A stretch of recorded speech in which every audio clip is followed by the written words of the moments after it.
I'm in, but let's see if I don't have to reboot. This PC is acting a little funny right now. Okay. All right. All right. Have any other questions?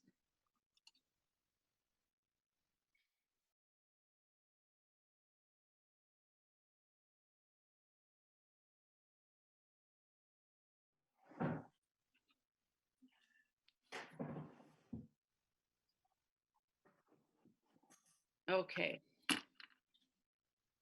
don't know why I keep doing this. Okay. Ivy, we are. Someone's about to say something? Okay. Ivy, I'm calling this meeting to order at this time. Thank you, board members, superintendents, Dr. Valente and Mary, Laser, everyone who's on Zoom for participating in this special meeting at this time. I am now going to turn it over to Dr. Chase in regards to the PowerPoint that we're going to present in regards to our school budget. Take over, Dr. Chase. Thank you. All right, good evening, board members and community members, residents, and for those interested parties who are onlookers. I think we have quite a few people who are not necessarily residents who have been watching our board meetings for various reasons, and so we welcome them to our meetings. I'm going to start this meeting off a little bit different because I recognize that this is a really hard time for a lot of people.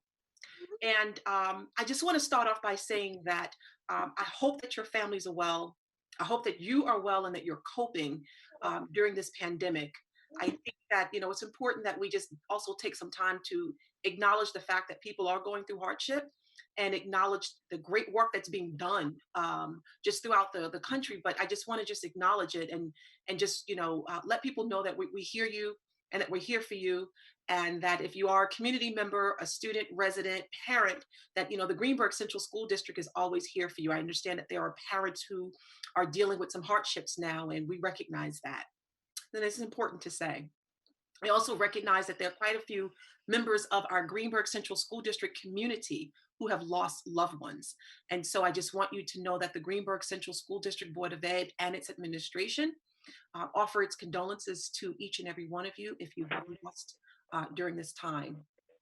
With that being said, we've been collecting information from our community, and that this year we've actually presented our budget just a little bit different from the way we've done in the past, partly because, we are doing things a little bit different because of technology and the fact that we're not necessarily in a brick and mortar situation and that we're doing everything virtually. And so we want to give our community an opportunity to provide some input in our budget process. And so we thank the community for their questions.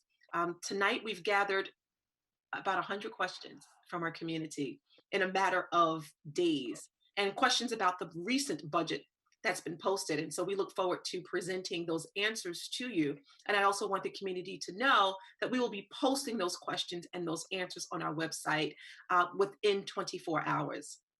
But before we get started with the questions and answers, Ms. O'Neill and I have put together a presentation for you, and Mary's actually going to share her screen where we will let the community see our PowerPoint presentation that's based on the most recent budget that's posted. And I want to be clear, the board has not adopted a budget as of yet. So the budget is still subject to change. And the purpose of this meeting is to have more conversations about what's realistic for us, and that, also to explore changes if we need to before the budget is actually presented to the community for vote. So I'm going to ask Mary if she can just share her screen, and then we'll go over a PowerPoint presentation. Following the PowerPoint, we are going to answer the questions that were posed to us by the community. We thank those community members who sent their questions in before noon today. Some of you hit it right before noon, and so we appreciate your cooperation in that effort. All right, Mary, are you with us? I am with you. However, I need Madam President to allow me to share my screen. Oh.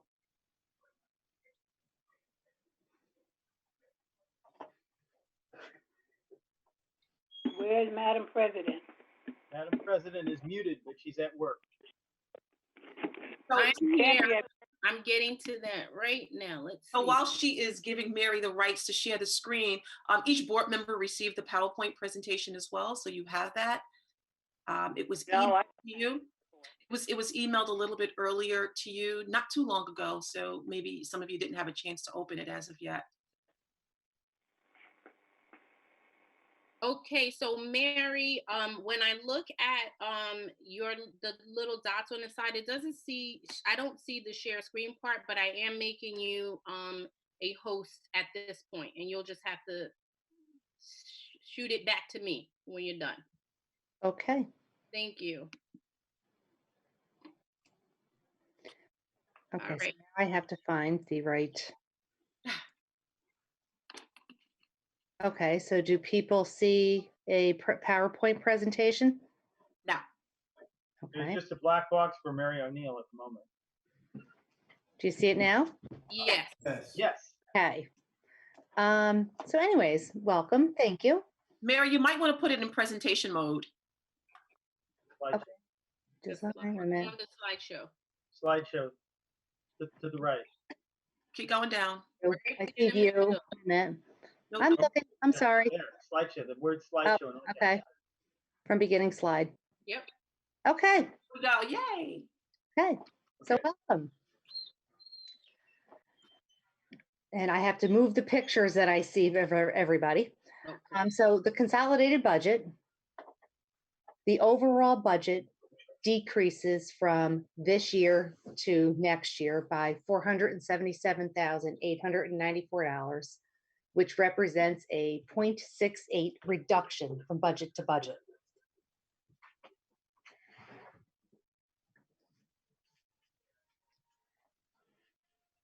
The impact on the taxpayers means it is a 0% levy change and a 1.76% tax rate decrease.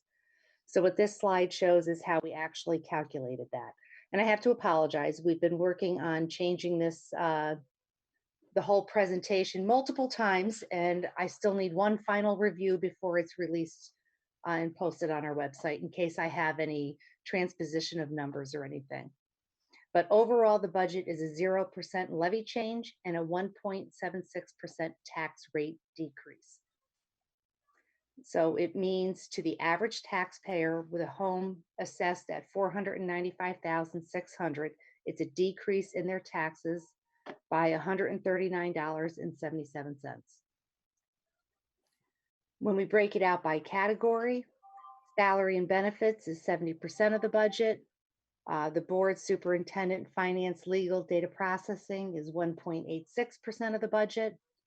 Unallocated is 1.84. Our facilities, not including salaries, is 5.19. Instruction, not including salaries, is 10.14% of the budget. Transportation, not including salaries, is 8.99%. And our debt and transfers is 1.13%. Our revenues, again, our school tax remains at 0. Our state and federal aid, the governor has stated that aid may be impacted during the year. So originally we budgeted $4,947,544 in state revenues per the governor. This included a pandemic adjustment. However, the federal government restored that. The governor also stated that we could see a 20% reduction. So in order to be proactive, we reduced our state and federal aid by 10%. In the event that the governor does take a full 20%, we will have to use our fund balance. You'll notice that our fund balance did increase, and that's why we increased our fund balance, was in anticipation of further potential cuts. So now we're going to go through basically budget function by function area.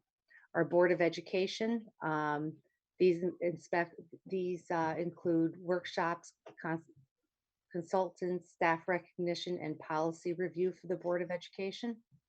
Overall, it's a decrease, and that's because the BOCE services is now being billed out of a different budget line.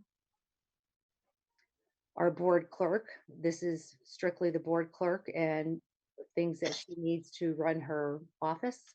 You'll notice equipment decreases, and that's because she had purchased the equipment that she needed for her office this year. And no equipment needs are for next year. We have our district meeting. You'll see an increase. We have this particular line, the budget pays for the budget vote, board elections, including ballots, postage, and election inspectors. We, in this budget, are counting on 2 budget votes or 2 district-wide votes, whether that be for budget or for any other item. The superintendent, this includes the superintendent salary, support staff, and community meetings. Overall, the budget goes down by 0.89%. Business administration, that would be my office. Overall, the budget goes down by 5.74%. It includes the salary for myself, payroll, benefits, purchasing, civil service. Also includes contractual items such as postage, retiree billing, Affordable Care Act reporting and advertising. The BOE services include the district financial databases. It also includes the reduction of 1 position due to a resignation that will not be filled. Mary? We have people in the waiting room. Do you want me to let them in? Yes, I was just about to tell you. Some people, I don't know how, but they Okay. got accidentally kicked out. Okay, Thank you. you're welcome. Okay. Now let's see if it's not letting me. Okay, now we're on to auditing. Auditing includes internal controls auditing, annual risk assessment, internal claims auditing, and the annual external audit. The budget is reduced by 6.74%, and this is because we've been proactive and our audits have been very good and we're organized. They're not spending as much time as they have in the past. The treasurer, this is straightforward. It's the treasurer's salary and supplies for the office. Fiscal agent fee is our ongoing financial disclosures that we're required to have. Our legal is projected to increase by 7.31%. It's basically due to legal fees, retainer, negotiations, litigation, and investigations. Personnel, this is contractual is used for staff training. BOCES services include the Employee Assistance Program, regional recruiting, and labor relations. And you'll see the increase in BOCES services. Records management includes a part-time clerk, and the equipment is due to the need to purchase a microfilm reader. I will say, and Ivy can speak better to this as far as the requirements with records management, that what the state allows us to do and how we have to manage our records. Public information. This includes public relations, graphic designs. They design newsletters and they cover all events in the district. So it's basically almost everything you see on our website. Part of it is paid from this budget line. Facilities operations. This includes our director of facilities, secretarial support, custodial positions. You'll notice a decrease. We did move some positions over to the 1621, the maintenance part. Initially, we had requested an equipment including a Kubota with a plow and a salter. We've since removed we removed a dump truck that was previously requested.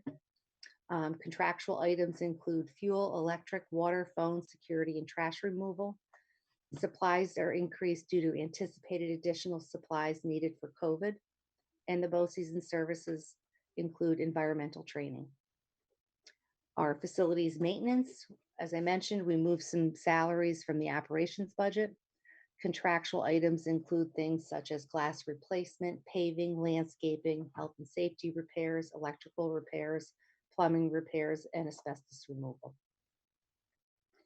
Central data processing, overall there's a decrease, and that really is due to a computer aide and a database manager that is retiring, and we replaced with 1 administrative assistant. Contractual items include license renewals and district-wide copiers. BOCE services include services such as data warehousing and telecommunications. You'll note that we've increased our equipment purchases, and this will be to help with our online learning. Undistributed, this category refers to things such as liability insurance, student accident insurance, and fire insurance. The refund of real property increase is used to pay for refunds to taxpayers based on assessment changes. And that's the biggest increase in that area. Curriculum development. It does include our assistant superintendent for curriculum instruction, secretarial support. I would like to point out that instructional salaries also includes funds to pay for curriculum writing. Both these services include services such as test scoring and writing revolution. Supervision. This area includes 4 principals, 3 assistant principals, a dean, and 1 director. 2 administrative positions have been eliminated. Non-instructional staff includes 11 support staff, which are throughout the district and support all of our administrators. Research, planning, and evaluation. The contractual item is to pay for the district share of the teacher center. In-service training. These funds are for in-house district-wide training. And you'll note we do use BOCE services for a lot of that because we do get aid on that amount as well. Regular instruction. This basically includes all of your teachers, teaching assistants, all for regular education in the district. It includes savings due to retirements, contractual increases due to contract for Regents preps. Both these services are for arts and education. Overall, though, the budget decreases by 0.88%. Special education, overall, the budget decreases by 8.2%. You'll notice that the instructional salaries decrease, and that's because we moved several salary items to other areas that better fit the function, such as social workers and psychologists. And you'll see the increase in those budget lines as we get to occupational education. This is for full and half day programs our high school students attend. We anticipate a couple of additional students attending next year. Summer school includes salaries for teachers, TAs, nurse, and security staff for regular education during regular education summer school. We did decrease this budget by 25% when preparing the draft. The library includes librarians, instructional staff, and 2 support staff that are shared between the buildings. Overall, the budget goes up by 3.32%. Educational TV. This is our TV studio, and it includes 2 staff to support the TV studio. Computer assisted instruction. This is basically the technology for all of our students. It includes the director of technology, secretarial support, and 5 technology support positions. You'll see that the equipment line jumps up, and that is due to the online learning. Attendance and registration. You'll notice this jumps up drastically, and that's because we moved the registrar salary from another budget line to this one. Guidance includes 4 guidance counselors and 1 secretarial support. It's an overall decrease of 4.52%. Our health services increases by 2.15%. It includes 4 RNs, 4 registered nurses for all of our buildings, 3 registered nurses for private schools, and a nurse aide at the high school. We also have a nurse at our ECP program. However, that is grant funded and is not part of this budget. Contractual funds are used to pay for health services to other districts. We're required to pay health services to other districts for our students that attend a private school in their district. At the same time, we do charge other districts for their students that attend a private school within our boundaries. Psychological services. Increase is due to moving salaries from special ed. We have 6 psychologists budgeted. Social worker, again, this is moving salaries from special ed. We have 4 existing social workers plus a new one for Highview. Currently, Highview and Jackson have been sharing one. We also have budgeted an additional $150,000 to support social emotional learning within the district. Pupil personnel, this is an increase due to speech teacher salaries being moved from special ed to this functional area. It includes 6 speech teachers. Co-curricular, this budget is for all of our extracurricular activities. Salaries are used to pay stipends to advisors. Contractual funds are used for training in yearbooks. We did reduce this budget by 25% for this particular budget. Athletics includes a 0.5 athletic director, 1 secretarial support, and a part-time fitness center supervisor, as well as stipends for coaching staff. The contractual items include physician services, entry fees, and equipment cleaning. Coaching salaries were reduced by 25% in this particular budget. Transportation includes transportation supervisor and a portion of the treasurer's salary. The reduction in salaries, though, is due to a secretarial position where the individual has retired and the position will not be filled. The supply line includes fuel for buses. Excuse me. Contract transportation, the district transports, overall this budget increases by less than 1%. The district transports approximately 1,650 students on 35 buses and vans to our schools. Additionally, we transport about 140 pre-K students on 7 buses. We also transport approximately 520 students to 53 private schools. It includes all home to school transportation, after school transportation, transportation to private schools, field trips, and athletic trips. In addition, it includes monitors on all home to school buses and on all late buses at the elementary levels. We did in this budget reduce the number of after school buses, some athletic trips, and some field trips. BOCES transportation, this is in the event that we need BOCES to provide transportation to one of their programs. Employee benefits, overall the employee benefits increased 3.33%, which in the big picture is really good. The state retirement is estimated at 16.1% of all non-instructional salaries.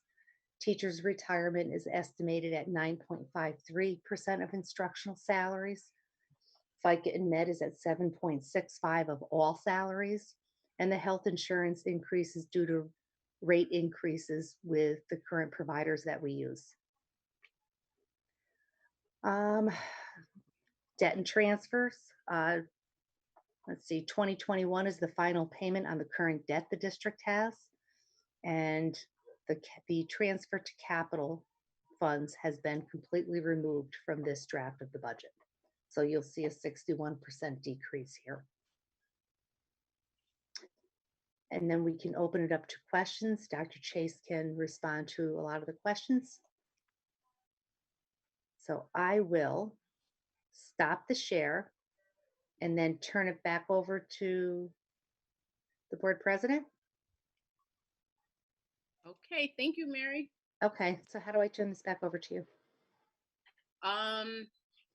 What did I do? I think I went. We got a request to share the screen. Three little dots above Antoinette's name. Okay. Yeah, it should say change host, I believe. Yeah. Make host. Okay. You are now the host. Okay, thank you. All right. Thank you, Mary, for the presentation. Antoinette,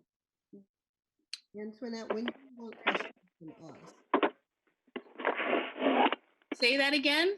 When do you want the board questions? Well, that's what I was just about to ask Dr. Chase. Dr. Chase, do you want to take board questions first, or do you want to like dive in and do community go over the community questions? So I think I'd like to address the community questions because I know they're here and they're waiting, and I don't want to keep them waiting any longer. And then we can go over any clarifying questions the board may have, if that's okay. That's fine with me.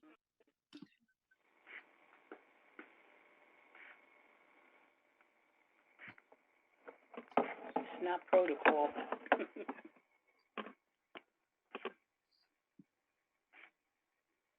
I didn't hear you. Miss Carrie, I heard you say something, but I didn't hear you clearly. I said that's not generally protocol, but if that's what the board wants, it's fine with me.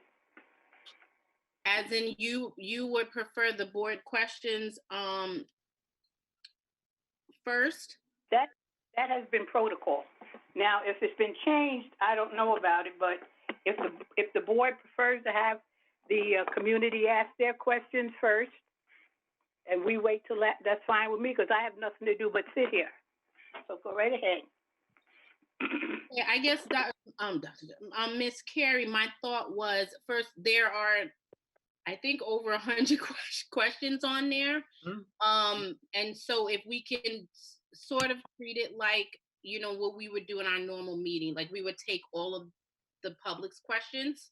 So I just think since there's so many, we just got to get through them, and we can write our questions down, and Dr. Chase will, get back with us once the community questions are done. Okay, I mean, I only say that because the community should know what our questions are too. So that's what my concern was. But okay, I understand 100 questions, a lot of questions. So yeah, no, they'll hear ours too, because we're gonna ask our questions during this public meeting. So they'll hear ours too. Hopefully they'll stay beyond the 100 questions. Okay, I defer. All right, thank you. Thank you, Dr. Chase.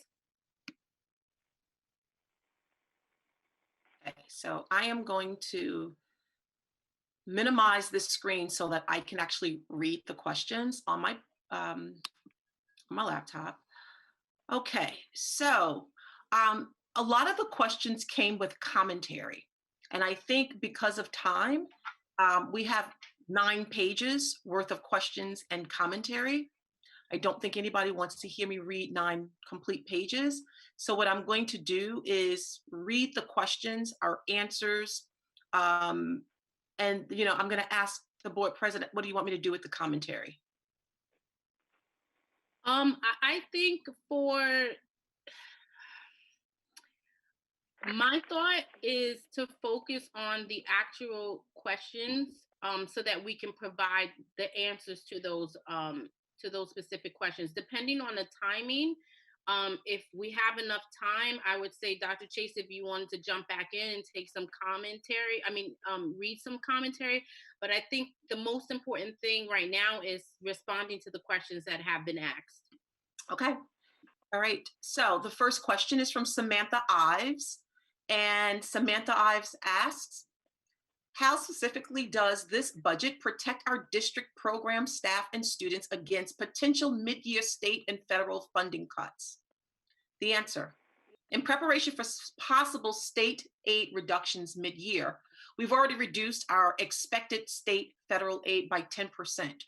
I do know that the budget director, Mojica, indicated that there might be a possibility of up to 20%. We've already reduced it by 10. Additionally, we're going to hold off on purchases such as equipment and supplies pending any additional final state aid numbers. The next question comes from Mona Freytag.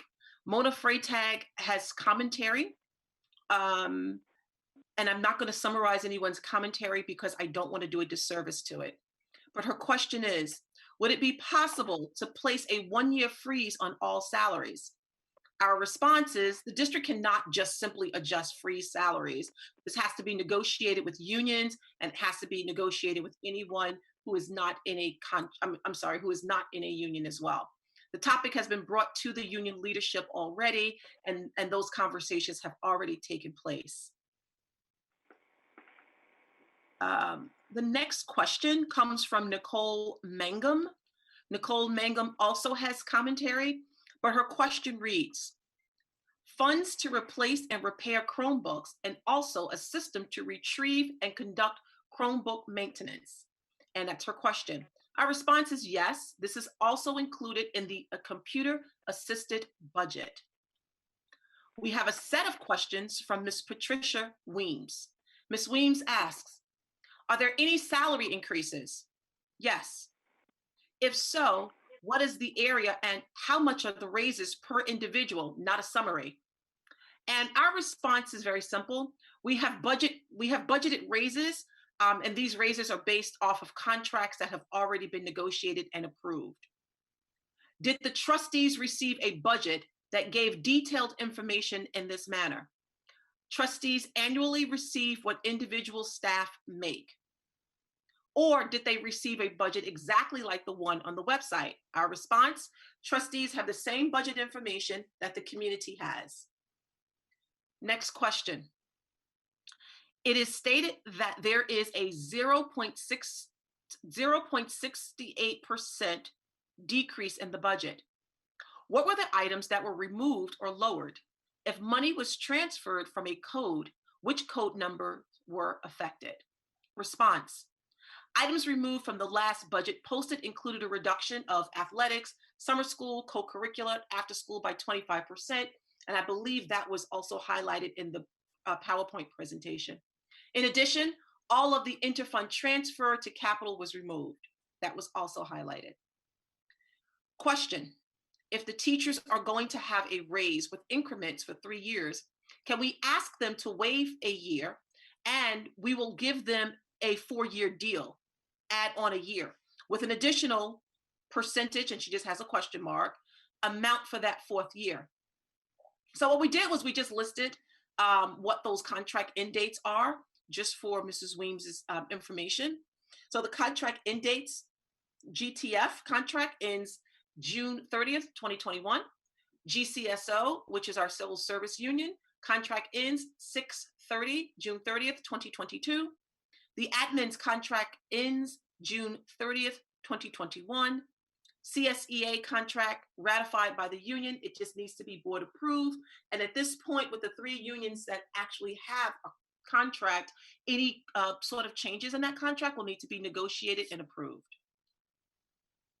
There was a question that asked by Mrs. Weems, how are the 24 pre-K students of 2019-2020, along with the normal intake of 2020-2021, dealt with in this budget?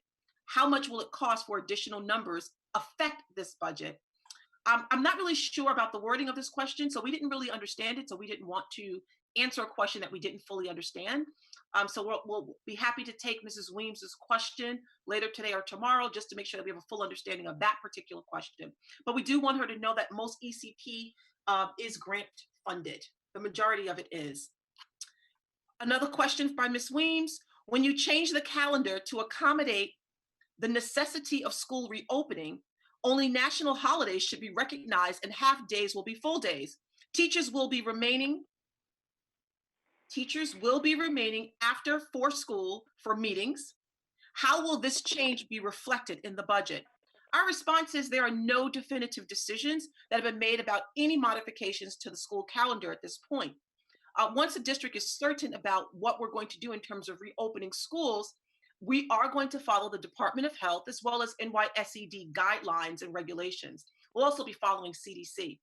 So we will work with the board to make any appropriation changes, and we'll also be working with our community to be making any changes, and we'll also be working with our community, our board, and our school district members in terms of what that reopening could possibly look like and if a calendar change is even necessary. Ms. Weems continues, for the students that have already been accepted to college, what additional assistance will be given to ensure that when or if they leave, and she has in parentheses, coronavirus plague, they will not be behind? And what must we do for all students not on grade levels? And she has in parentheses, coronavirus plague. I believe this says, I hope all of these things are on the docket. When you say the budget has been cut, You need to be saying more than what is being seen in this budget. Well, Ms. Williams, I thank you for that question. The district will continue to support its students, all of its students, as it's continuing to do now for academic supports. And we're going to continue to do that throughout the year. Teachers and support staff are always available to assist our students. Now, as it relates to summer school, if that's what you're alluding to, we don't know yet. We don't know what summer school can possibly look like. I believe the governor made an announcement last week that he will make a decision about summer school at the end of May. So we await that decision. In the meantime, we recognize that we have to provide instruction for students who are categorized as ESY students, and these are our extended school year students. These students are mandated to have schools for the entire calendar year, not just the academic year. But as it relates to children who might need additional support, we'll provide those additional supports as long as these students continue to stay in our school district. They will receive the supports that they need, and we're pretty confident about that. Ms. Weems continues by asking, a grant/proposal writer is an absolute necessity. Where is that located in the budget, or is that designed or designated duty of a curriculum staff? Well, Ms. Weems, we currently have an administrator who is assigned to not only seek but also to write grants, and we also have an administrative assistant out of our C&I department, our curriculum and instruction department, who's assigned to assist with grants at this current time. The questions continue by Mrs. Weems. As for referendums on the ballot, how many signatures are needed and what is the final date for submittal? The final date was April 10th and 68 signatures are required. We also have a set of questions from Mr. Eric Zinger. First question, was there any consideration to keeping spending year over year flat? The answer is yes. Second question, why a decrease when we know the capital needs of the district are severe? Well, we've been listening to the community and we've had several iterations of this budget. And once again, this is a draft budget. It's not finalized. The community has expressed some concerns about no increase to tax levy. And so we tried to make sure that we reflected in this particular iteration of the budget what community members have shared with us. And again, it's still subject to change. It has not been adopted. His questions continue.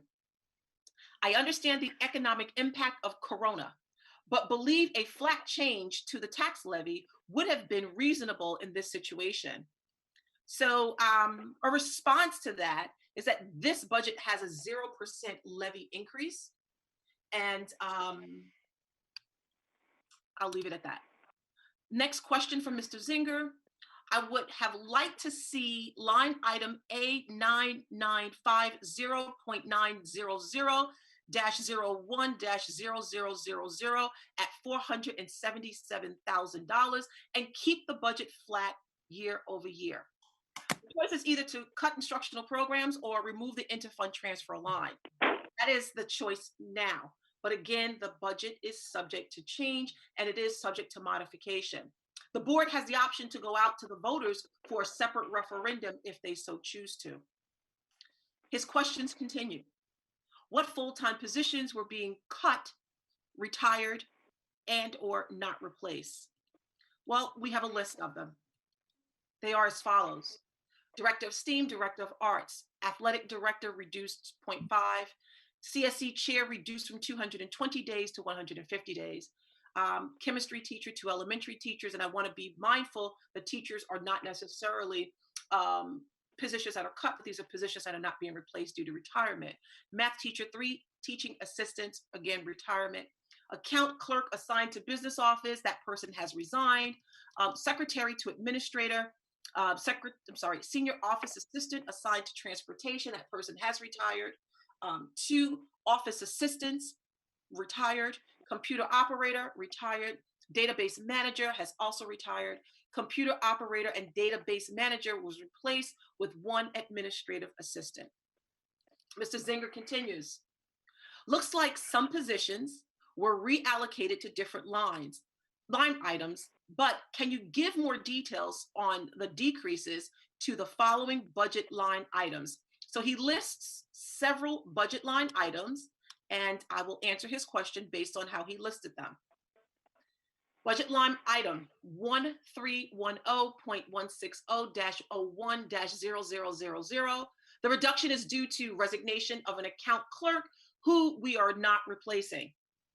Line item 1430-151-01-0000. This was not removed from the budget. He also lists 1430.150-01-0000. Mr. Zinga, we don't see that code, so perhaps there was a mistake there. So if you might want to revise that question, we'll be happy to answer it. Next line item 1620.160-01-0000. Staff move to code A 1621.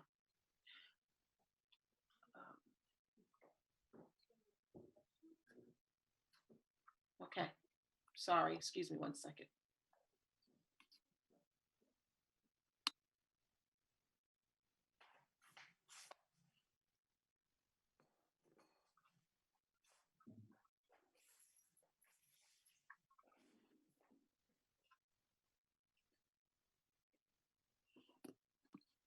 Okay, 1621-422-00 and the rest -4 zeros. District-wide masonry, carpentry, emergency responses will be distributed to individual buildings during the year based on need only. There are two more. 2020.151-00-4 zeros. There's a reduction of 2 directors. The last one, 2110.120-04-4 zeros, retirement not replaced, and physical ed teacher moving to department code. Questions continue. I am not halfway through. Looks like 2110.130-08-0000 was decreased, and 2110.130-0-0000 decreased with 2110.130-08-0009, and he indicates that 2110.130-08-03 actually increased. Is this just a shifting of line items for more detail? The answer is yes, for further transparency. Dr. Chase, can I just stop you for a minute? I just got feedback that people want you to talk slower, which I don't think that we can since we have 109 questions. Are these questions and answers going to be posted online? So we are going to post all questions and answers online, including the PowerPoint. Oh, thank you. Mm-hmm. So the next question asks, were any positions added or replaced? The answer is yes. Next question, what is the position that was added for 1621.160-01-0000? What will be the roles and responsibilities of this individual? And our answer is there's no new position. This is just a movement of maintenance staff to the appropriate functional areas.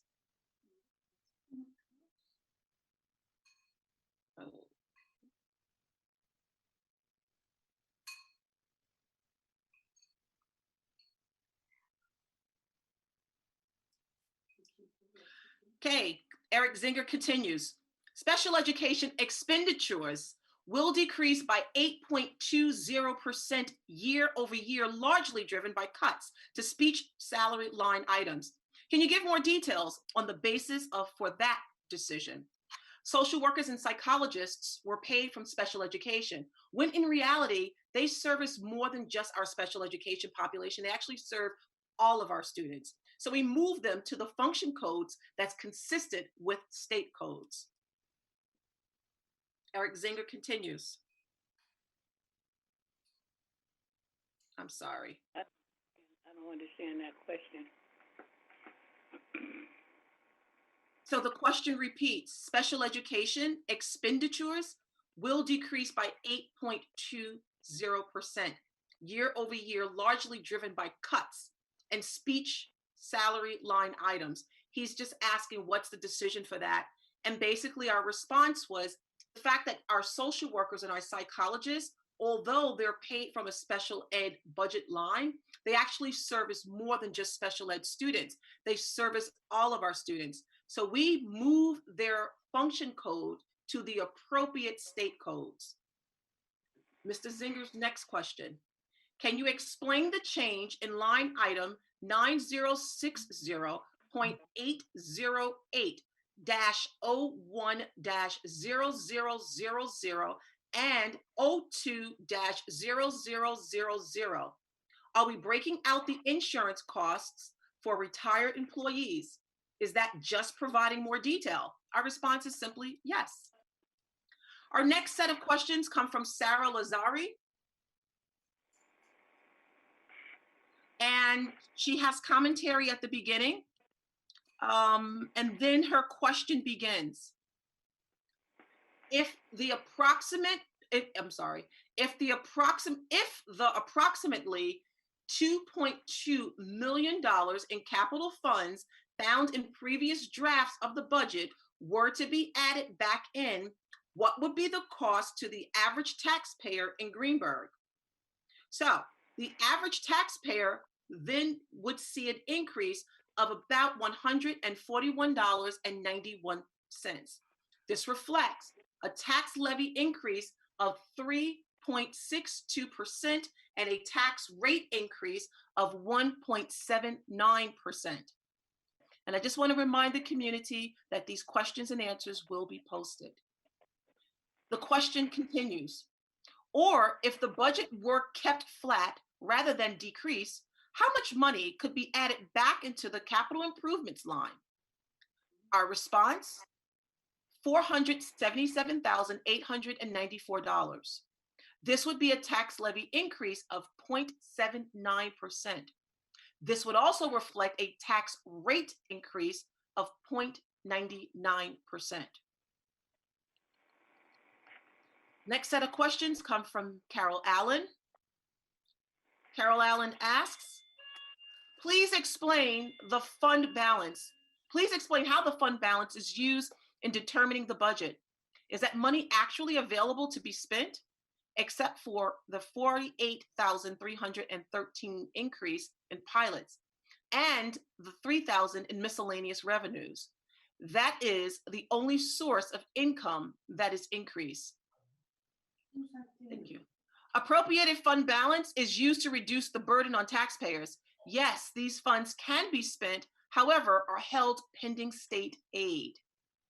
Ms. Allen continues by asking, instructional budget is decreased by $128,823. Is this the budget line that reflects money actually spent in the classrooms on student instruction? Actually, this represents all account codes that begin with the number 2. These are instructional codes. So that's all this is instructional codes. Are any classroom positions being eliminated?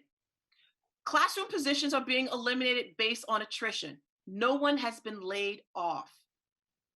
Ms. Allen continues. Why is interfund transfers and debt decreased by $1,249,745? What does it mean that we have to cut the interfund transfers? Does this mean that no money is going to be transferred to capital funds to pay for needed repairs to the buildings? Response, yes, it means there are no funds to make needed repairs. Under contract transportation, $550,000 has been added for ECP regular. Please explain. This is basically for transparency purposes in the budget. That's all. We just wanted to explain that so that our community will know. It appears that all of the psychologists, social workers, and speech therapists have been removed from the special ed budget, partially accounting for the $817,466 decrease. If those personnel are actually in support of special ed programs, why have their salaries been moved? And I believe we answered this question earlier. The state provides more appropriate function areas for these staff to be accounted for. And additionally, many of these staff serve all students. As we indicated before, they're not just limited to special education, they serve all of our students. And so we wanted to make sure that the code does reflect the state codes, indicating the work that they do. Why aren't any psychologists, social workers, speech therapists being charged this special education program? There is a more appropriate function code that they should be paid from, and that's what we did. How many social workers are on staff? And the budget code A2830.150 is listed. And according to that budget code, we have 5 social workers budgeted in that area. Why has that amount increased? 506,332. Transfer of staff from special education codes, and that's all it is. How many psychologists are on staff? Why has that number increased? 267,121, which is an 82% according to Ms. Allen. Basically 6. We have full-time salaries transferred from special education. Again, these people serve more than just our special education population, so we wanted to make sure that the codes reflect that. Why has pupil personnel increased? $393,183. She references a code A2830.150, salary transfer from special education. What is the contractual personnel? A2830.402, healthcare staffing agencies, which are board approved. The questions continue. What is the admin contractual personnel item A2830.402-01-0000? It's a duplicate question from above, so we've already answered that question. And I'm talking, the same person asked the same question twice. Why is there a new expenditure of attendance, non-instructional salary of $72,988? This is the registrar's position, and it's now coded in this particular area. The questions continue. Why is the regular instruction budget being decreased $179,002? Does this reflect loss of any classroom positions? These losses really reflect retirement. There was a reduction in STEAM, art, and some after-school budgets. Programs will be different next year. We understand that, school is not going to look different. It's not going to look the same next year. And so we're already making appropriations for that. The questions continue. Has a physical education teacher been added to Lee F. Jackson? The answer is no. We're moving teachers out of generic codes and putting them in the correct code. Has an art and music teacher been added to Highview? I see a dollar amount of $95,750 increase. The answer is no. We're moving teachers out of generic codes. Has a physical education teacher been added to Highview at $110,709? The answer is no. We're moving teachers out of a generic code. Has a physical education teacher been added at Richard J. Bailey Elementary School at $221,418? No, we're moving teachers out of generic codes. The questions continue. Why has the ESL salary at Woodlands Middle High School been increased by $199,079? Staff moved from generic code to department code. Okay, questions continue.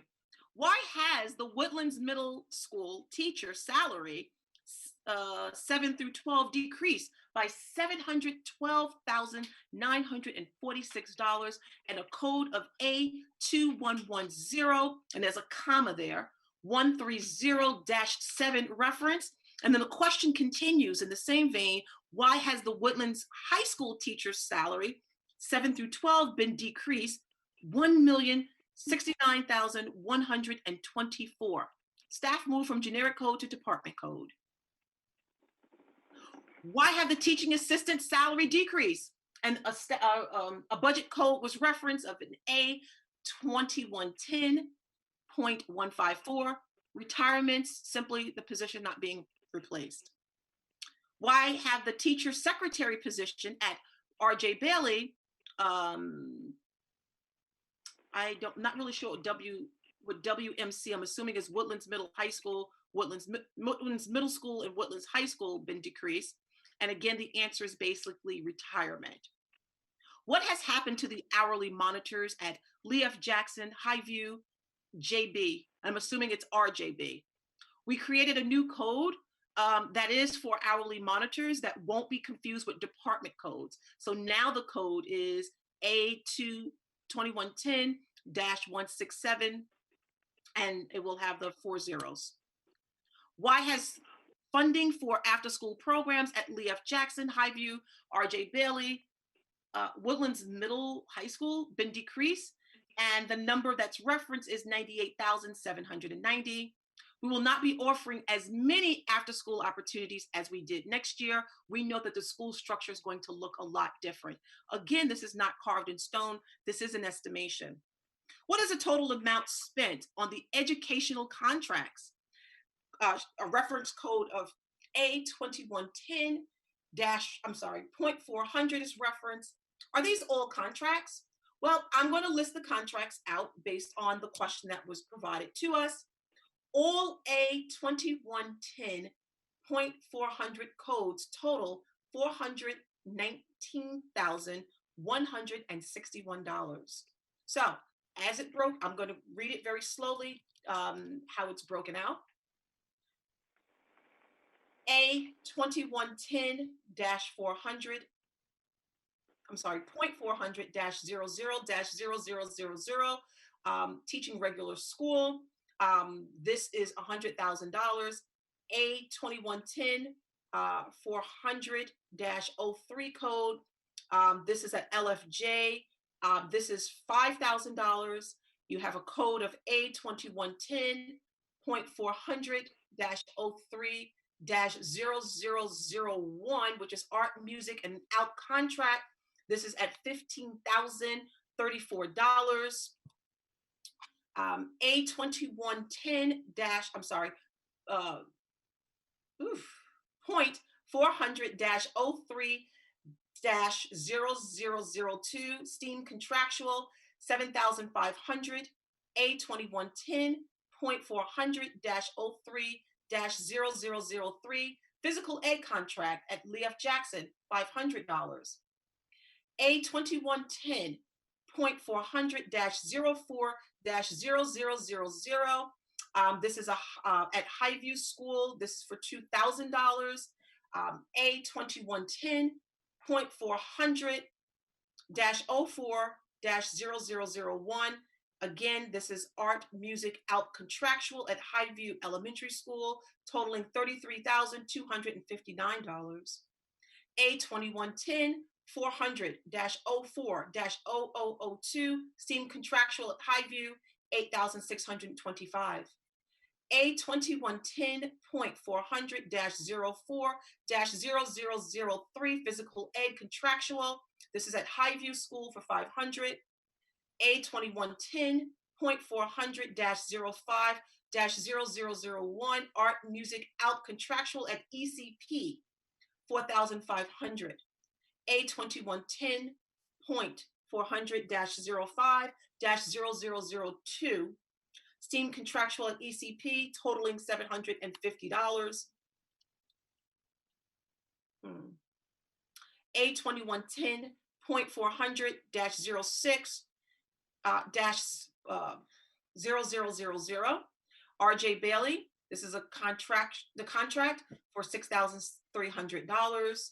A2110-400, .400-06-0001 art, music, out contractual at R.J. Bailey Elementary School, totaling $31,684.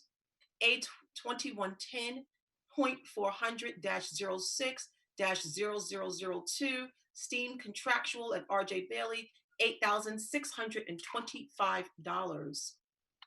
A2110-400-06-0003, Physical Education Contractual, RJ Bailey 500, A2110.400-08-0000. This is Woodlands High School Contractual, $159,000.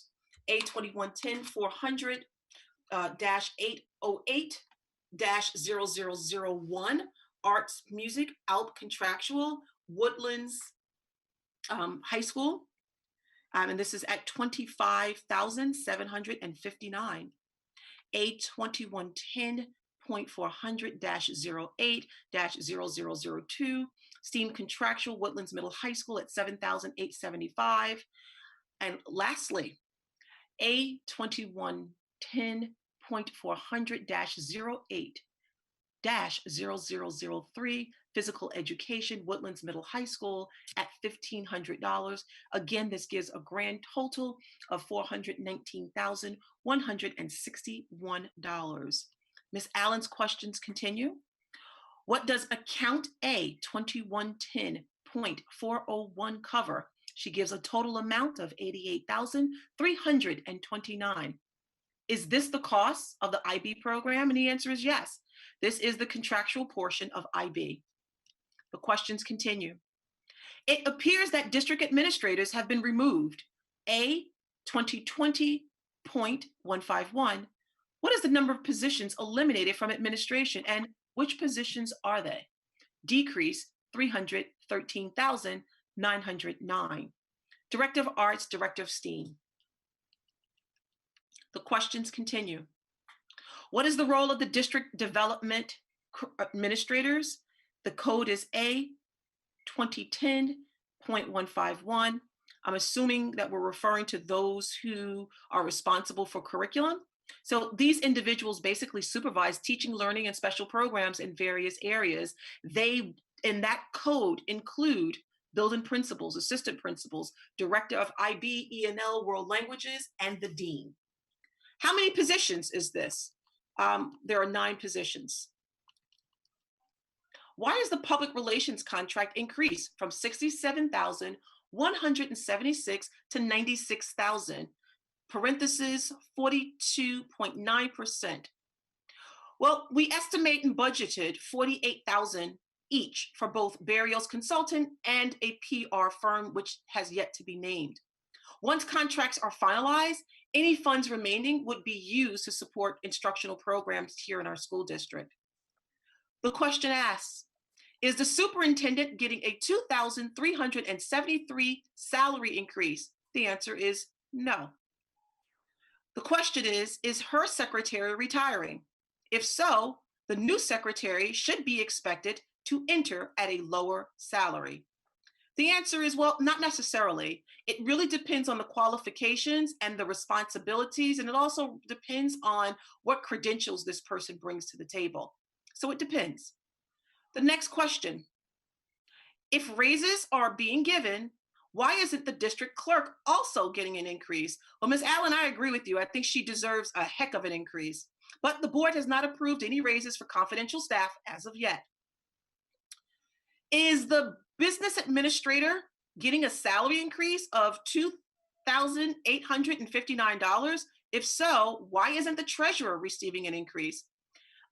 If there is a salary increase, that increase is based on a person's current contract. And as everyone probably, I'm sure maybe people don't know, but our treasurer is retiring and we wish her well.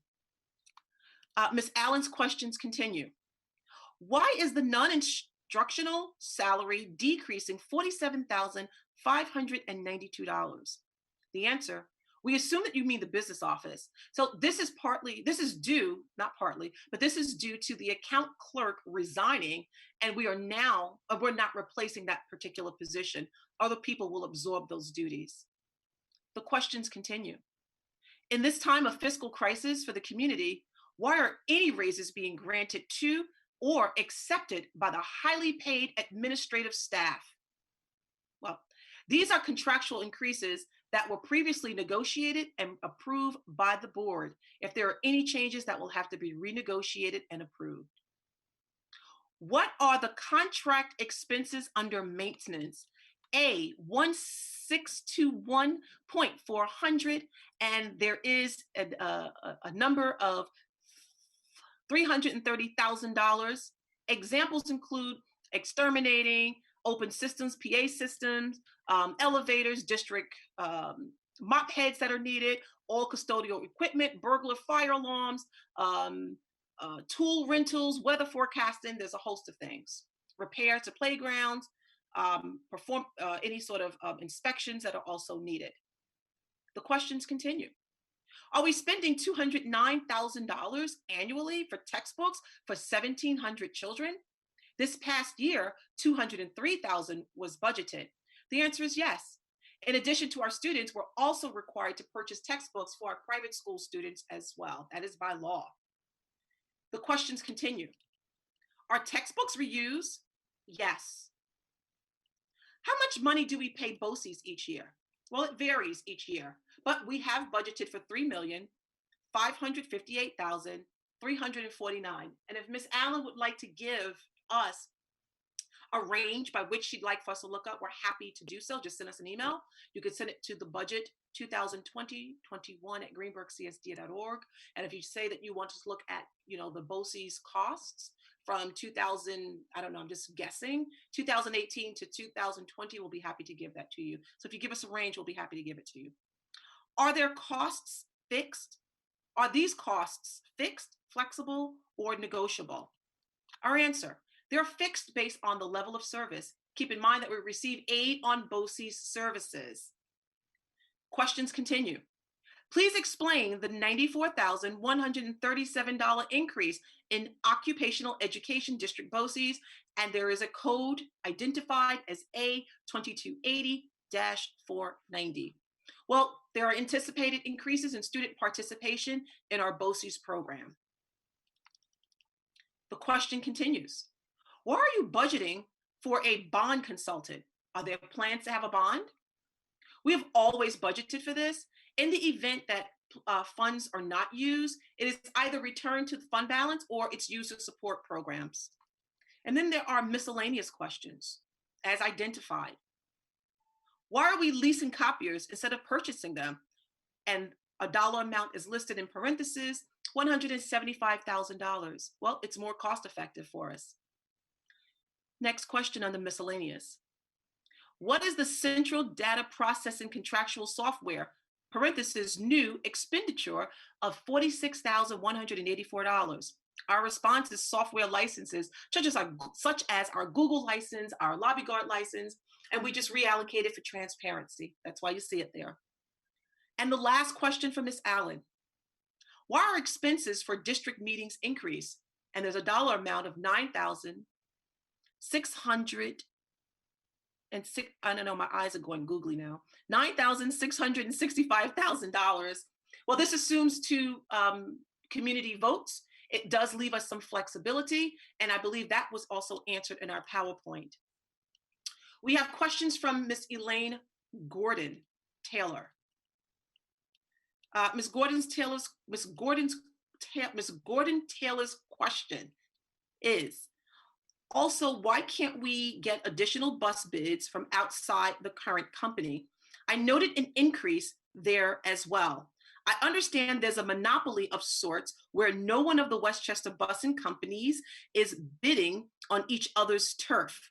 Has any effort been given to soliciting bids from Southern Connecticut, Northern New Jersey, or even Queens or the Bronx? We did go out for bid this year. Unfortunately, we cannot control who submits responses. Questions from Lorraine, or one question from Lorraine Cantori.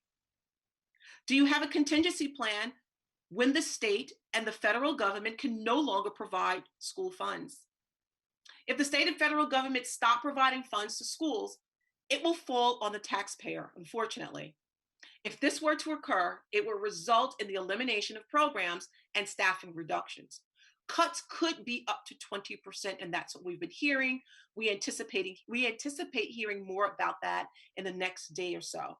While I'm on that question, I am going to just drift a little bit before going to Dora Ashley's question. We're going to encourage our community members to please continue to write those advocacy letters to our state representatives, asking them to continue to advocate for the COVID-19 relief packet. We're looking for at least $10 to $15 billion to be given to public education in the state of New York. These letters are being heard.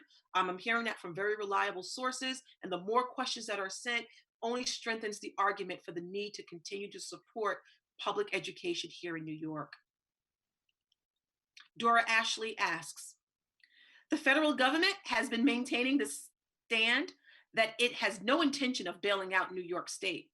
In case there will be a large reduction in state funding, does our school district have a plan on how to bridge the gap on funding? Again, we've already reduced our expected state aid by 10% in anticipation. And additionally, we will be holding back purchases until state aid is finalized. Questions from Ms. Katie McGee.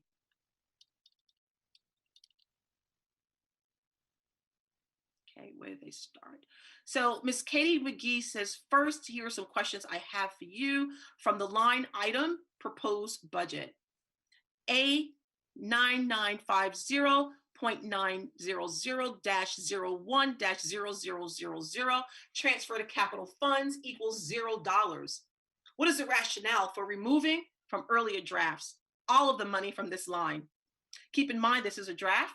We are basing our decision on community feedback. And again, we're continuing to build our budget. And so we hear the concerns from the community. We've been hearing this question quite often. So thank you for that. Over the past 2 months, the board requested of administration several times that money be found shifted for this line for our dire infrastructure needs. And now it is not there at all. Please share any data that you have collected on justifying this change, including any information about the conditions of the buildings and how much community feedback, number of emails and phone calls, etc., you have received that the budget needed to be reduced from last year's amount.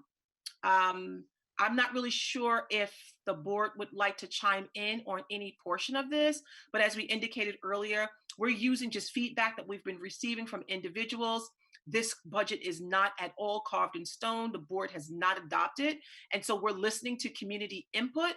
And based on community input, I'm sure that the board and administration will make adjustments as appropriate, because this is our budget and it belongs to all of us. Does any of the board wish to respond to that or keep going? We're almost at the end. I can say a couple of words.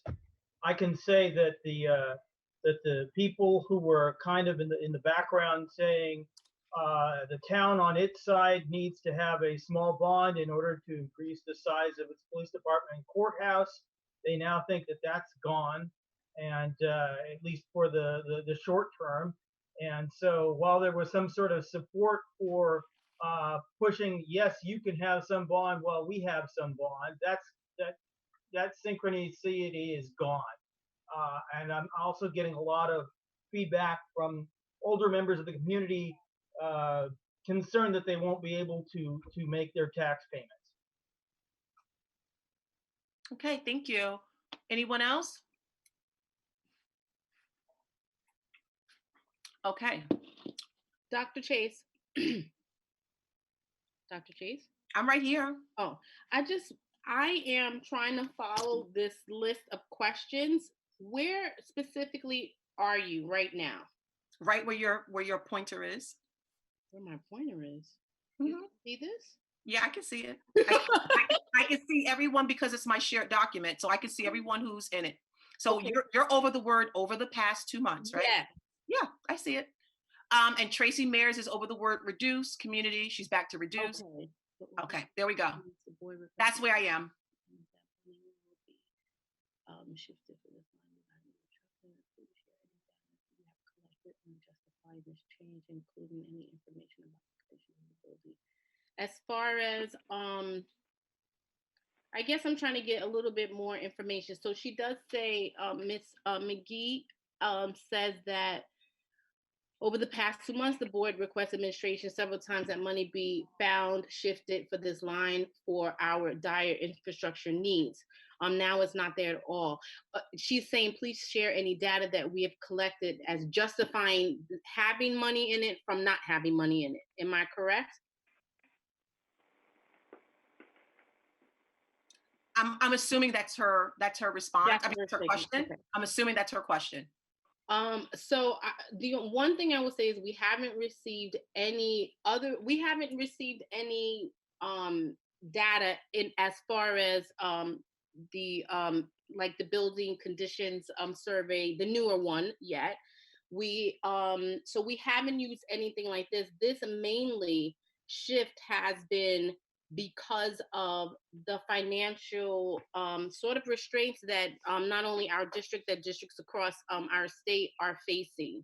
And so though we did have plenty in that funding trying to address our facilities issues, we've had to think about making a shift in those regards. But again, like Dr. Chase has said, we have not adopted the budget, but the facilities, it's still a concern. We just have to see how much is possible to be taken care of with the cuts from our state aid and federal aid as well. Correct. That's correct. That's it for me, Dr. Chase. Thank Okay, you. that's fine. That's fine. I would also add that I'm still waiting, and I'm sure we'll discuss in exec session to hear about any other funds that may come in from union negotiations. So I'm waiting to hear about that also. But I don't think we've forgotten at all about our buildings. So thank you for bringing up the questions.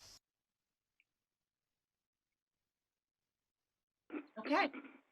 So the next question under Katie McGee, how many of those communications asked for 0% to be put in capital funds? We don't have a tally for this right now. However, there have been a few community members who have asked that it be put back in, yourself included, and some of the other questions you've heard tonight. So it seems to be a popular request, and I'm sure the board will be discussing this with administration. And again, this is a process. This is not an end all be all. This is a budget process where we get communication from you. We go back, we bring you back something, you give us feedback, we bring it back to you. So this is definitely all of our budget. Okay, and this is part of the process. Katie McGee continues by asking, would you consider keeping the budget flat this year? And that's something else that we've heard over and over. And we've heard this throughout our process. And putting the difference back into capital funds line. The board will finalize its decision in the coming days. And so again, we've heard this request. It has not fallen on deaf ears, and we're hearing it quite often from a variety of people. And so we thank you for that question. Katie McGee's question continues, line A, 4960 emergency disaster assistance, FEMA, at $100,000. And I guess she wants to know, what's that all about? Well, it's anticipated funds from the federal government due to COVID-19. We don't know the exact amount, but we just anticipate it. Please explain why this money can or can't be. Please explain what this money can and cannot be used for. Well, this is used to support the entire general fund budget, nothing in particular. Question continues. A9999 appropriated fund balance. What is the rationale for adding $500,000 to this line? Can this money be used if the state cuts more aid to the district? It was increased to offset any increase to the taxpayer. And yes, it can be used if there are more state aid cuts than anticipated. And I'm going to reiterate and underscore once again, parents, community members, please continue to write those letters. Those letters have got to be received tonight, tomorrow morning. There is still time. Many districts are still doing it. The superintendent's regional group today has issued a statement asking communities to please reach out to our state officials so that they can continue to lobby and advocate on behalf of the public school students of the state of New York. And so your letters are going to be very, very helpful in this effort. In line A 1010, 490-001-0000. What are the BOCE services the Board of Ed is losing? Just BOCES is just billing us in a different line. They're not losing anything. In A160.160-01-0000, Tracy, you're making my eyes cross. The more you move the cursor, your name keeps jumping up and it's making my eyes cross. Can you specify what this decrease means? Did a position change or get cut? No, no positions were cut. 2 staff were actually moved to code A1621.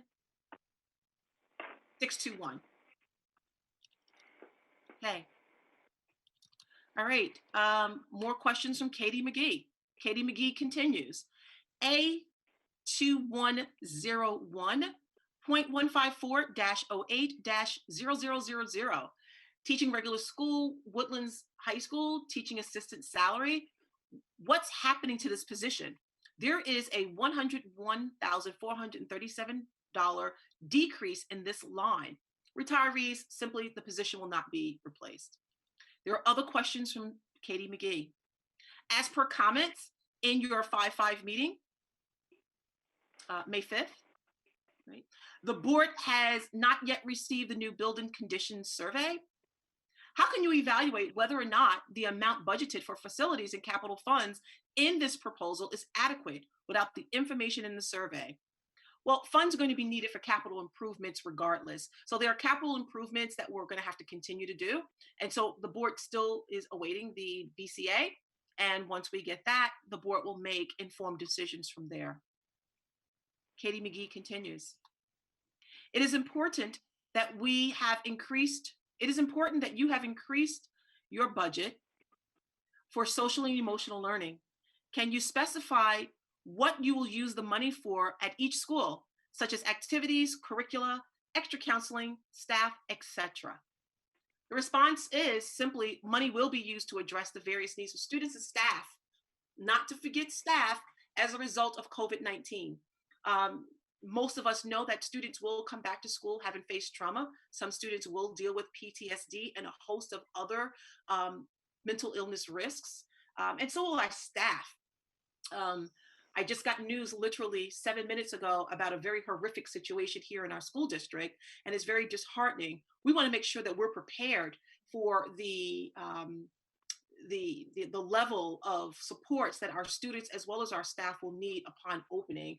And so that could be district-wide activities for students, definitely training for our staff, for our faculty, and also 2 workshops for parents so that they can be our true partners at home in making sure that our students' social emotional needs are met not only at the school, but also at the home. We know that social emotional support has to be the center focus of each school, whether it is Greenburgh Central School District, whether it's New York City, whether it's in Baltimore County. Every school has to keep this at the forefront before we can even tap into academics. And so the Greenburgh Central School District is committed to addressing the social emotional needs of our students. As you know, this week, we are engaged in Wellness Week at Woodlands Middle High School. We'll be doing different activities, such as wellness activities throughout the rest of the academic year. Each Wednesday, we host a Wellness Wednesday. We look forward to doing more wellness activities with our entire school community in the coming months. We do have a late submission question, but we were able to answer these questions. Mary and I spent some time this afternoon just looking at these few questions that were asked, and so we are prepared to answer these questions, Madam President. This was a late submission, but we are prepared to answer it. Yes, please do so. Yeah, thank you. So a question from Tom Bach. I've tried to review the current proposed budget, but find so many items that seem to be indiscriminately altered and cannot help but wonder why. We really can't answer that question because I need for him to just give us a little bit more detail in terms of what you're talking about. So we're happy to answer your question offline. Just send us an email or respond to budget 2020-2021 at greenbergcsd.org, like I've asked some of the other community members to do. We just need a little bit more specificity with that question, and we will be happy to respond. Mr. Bach continues. Budget items like public information, page 3, full budget doc, which is up 28.66% from 95,486 to 122,852. Why? Well, based on current year's costs for PR, graphic designing, and branding, it's basically this year's cost that will be employed for next year. Nothing has changed. There are no increases. The question continues, and I believe this might be the last one. No, the question continues. Somebody highlighted. Looking further in the full budget doc, there's plant operations up 430% from 2,500 to 13,250. Why? Again, if you can provide the codes to us, we will be happy to answer that because we have no idea what code you're referring to. But overall operation budgets actually decreases, and I want to make sure that that is clear. We have decreased the overall operation budget. The last question. Then there's plant operations, which collectively has increased by 1,810%. Again, give us those codes. Let us know what you're referring to, and we'll be happy to answer. I want anyone who was asked to give us a question or clarification via budget 2020-2021 at gsd.org. Please note that whenever you ask us the question, it's going to be posted as part of the FAQ that we're going to post online. So if your question was not fully answered tonight because we need clarification, your questions will be answered as soon as we receive them, and it will be part of the larger group of questions on our website. Madam President, that is it for Q&A.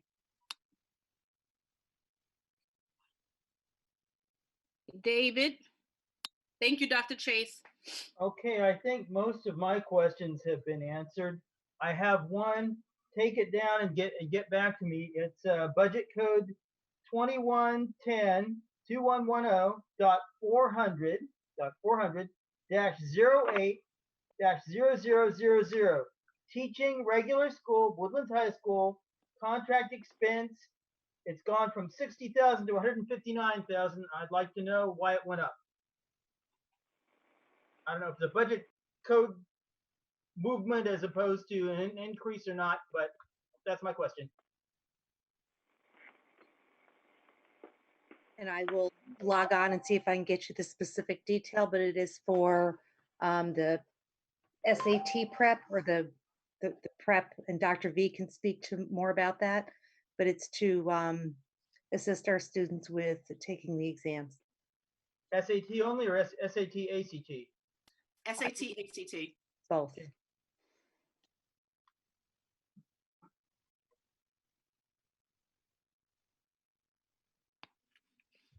Tanya has her hand up.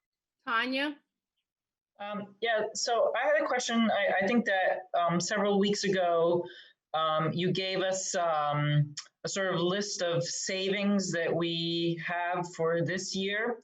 And and you pointed out that that was kind of a temporary estimate and that that list will be updated, especially at the end of the year. And I'm just wondering if you have any idea what those savings will be, and are they going to be, I know that we were discussing a referendum to actually take all of our end of year savings and put them towards capital improvements. Is that something that we're still thinking about, or are they just going to basically try to cover any holes now that basically decreases in the state budget might generate? My understanding is the goal is to have any money left over at the end of the school year applied towards capital projects. Okay. And Mary, do you have any idea? I mean, I don't want to sort of put you on the spot, but do you have any idea what that amount will be now at the end of the year with everything that's kind of transpired and that was pretty much unexpected at the time when we were first having this discussion? Well, we are in the process of closing out now. We are making some additional purchases and trying to get a head start on next year because we know that certain things are going to be almost impossible for us to get in time if we wait till July 1. So we'll have a better idea of that towards the end of the month and the beginning of June. Okay, all right, thank you. Are there any other questions for any board members? Tracy? I know that we had approved a math specialist line at one point to, I think, post for that position. And that, I guess, is the math to match up with the literacy specialist that we had. What's happening there?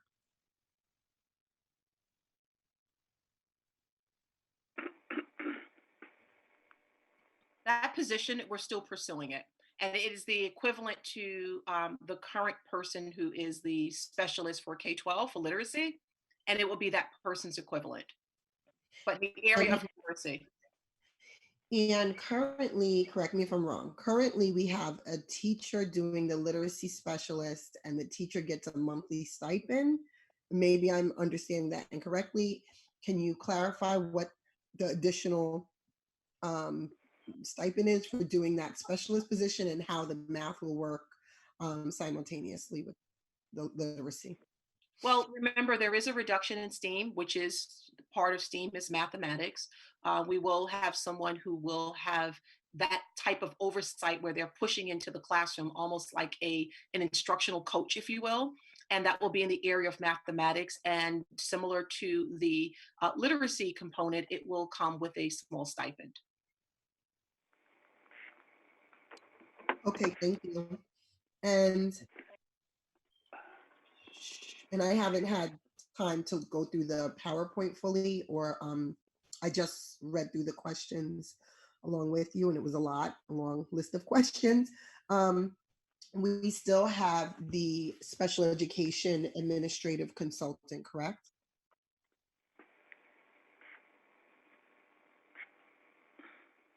What do you mean by special education administrative consultant?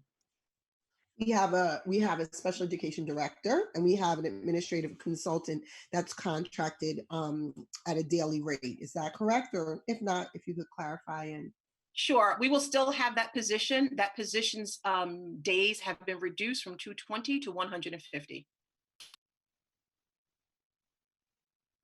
okay, thank you. Oh, I just have one more question about transportation. The ECP transportation list, exactly how many students are we supposed to be transporting with ECP? Approximately 140. And how is that calculating the special education students? Because I thought that those students come out of a different budget line.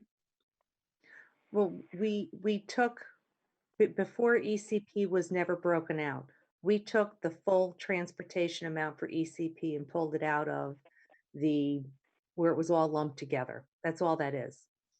And even in your regular ed, or even in the regular transportation budget, you're transporting special education students. Yes, but the ECP transportation for special education students is paid separately, isn't it? Again, I can confirm, but we were trying to pull out, when we get our monthly bills, I have asked our supervisor of transportation to start tracking how much he's spending on ECP.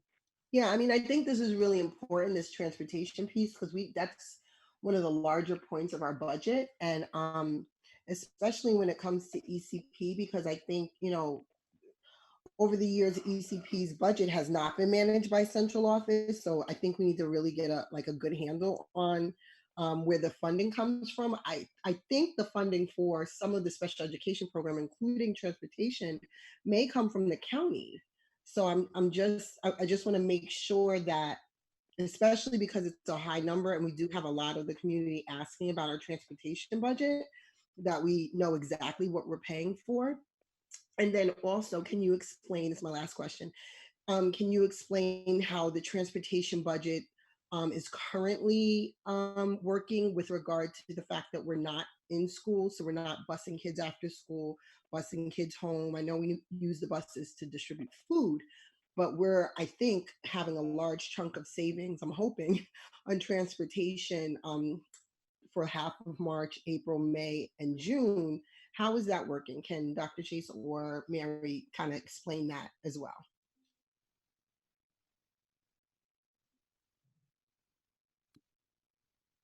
Mary, do you want to just speak to that? Sure. We have seen a reduction in costs.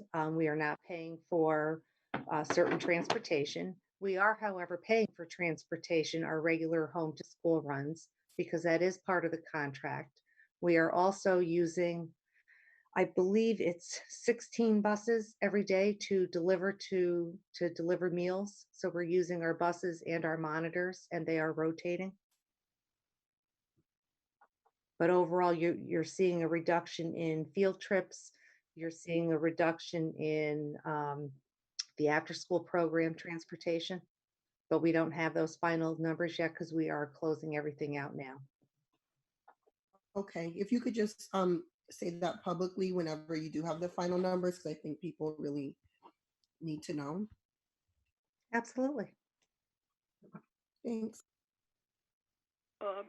Madam President, can you? Yes, I was just about to go to you. So Ms. Carey, you can go. Tanya, I see your hand up. You can go after Ms. Carey. Okay. Just want some clarification, that's all. Did we at one point discuss the bidding for transportation this year? And if so, I must have forgotten what the answer was. So we sent out a bid, and what happened? We did discuss it, and I remember I sent it in a Friday packet. I can have that resent. It did go out. We did post it. Unfortunately, we had, I believe, one response. We had people look at it, but people did not respond to it. Okay, you don't have to send it out. I just wanted to be refreshed because I didn't remember whether we discussed it or not. The second thing is, I understand we already have a PR person. Is that not correct? We have a PR firm. Yes, we do. Okay, so if someone mentioned that we had 2 lines for PR, or did I misunderstand what they said? No, that was said. That was stated. We have one PR firm, and we have another person who is our graphic designer. That person does branding, so they have 2 different functions, but we have one PR firm, and that is Concordant. But they're both considered PR persons. No, they're not. Is that not. correct? No, they're both not. One is considered PR, and one is a graphic designer branding. Okay, now I don't mean to go into all of this because some of this stuff is foreign to me because I don't get all the information that everybody else gets. So I'm just trying to figure out what do we need a graphic designer for? Just question that I'm curious about. Sure. So the district has done a really big job in rebranding. This is what our newsletters look like. This is what our website looks like. This is what all of our new mascots and our flags on the campus. That's what our graphic designer has been doing, is rebranding the district and staying true to that brand. That person is in charge of all of our work that's on our social media. That person has revolutionized our social media, has been responsible for, there's a host of things, just how our stationery looks, so many different things that this person has done to sort of streamline the look of our school district. Our PR person, on the other hand, is really responsible for content. That is the person who's responsible for the content that goes onto the social media. That's the wording of the content. That person is supposed to be responsible for connecting us to News 12, to Low HUD, interviews with students. That person helps with the content as it relates to communicating to the community what's going on in the district. So when you see the newsletter, all of that written product, all of that written content is done by a PR person. The look of it is done by the branding graphic designer. Oh, I see. So there's one that puts words in there and the other does the artwork that accompanies it. That's pretty much the size of it. That's pretty much the size of it, Ms. Carey. Okay. All right. All right. Thank you. That's all for right now. Thank you. Tanya?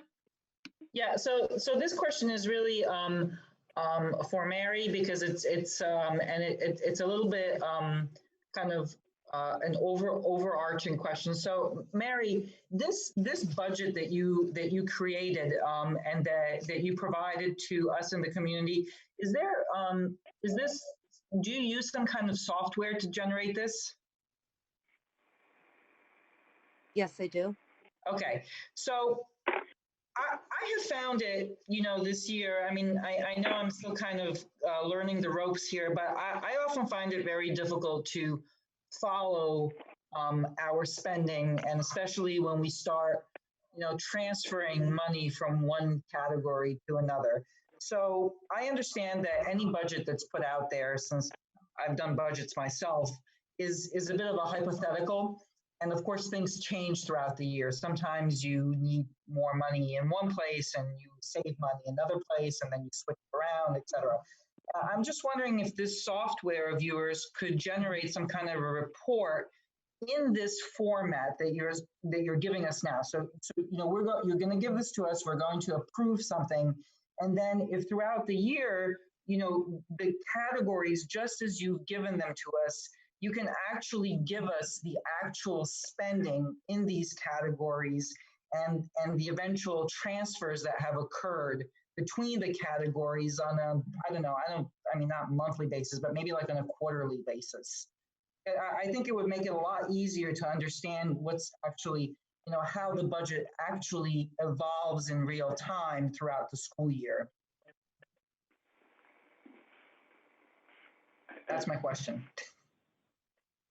I am sure I can come up with something. I believe you get budget status reports monthly.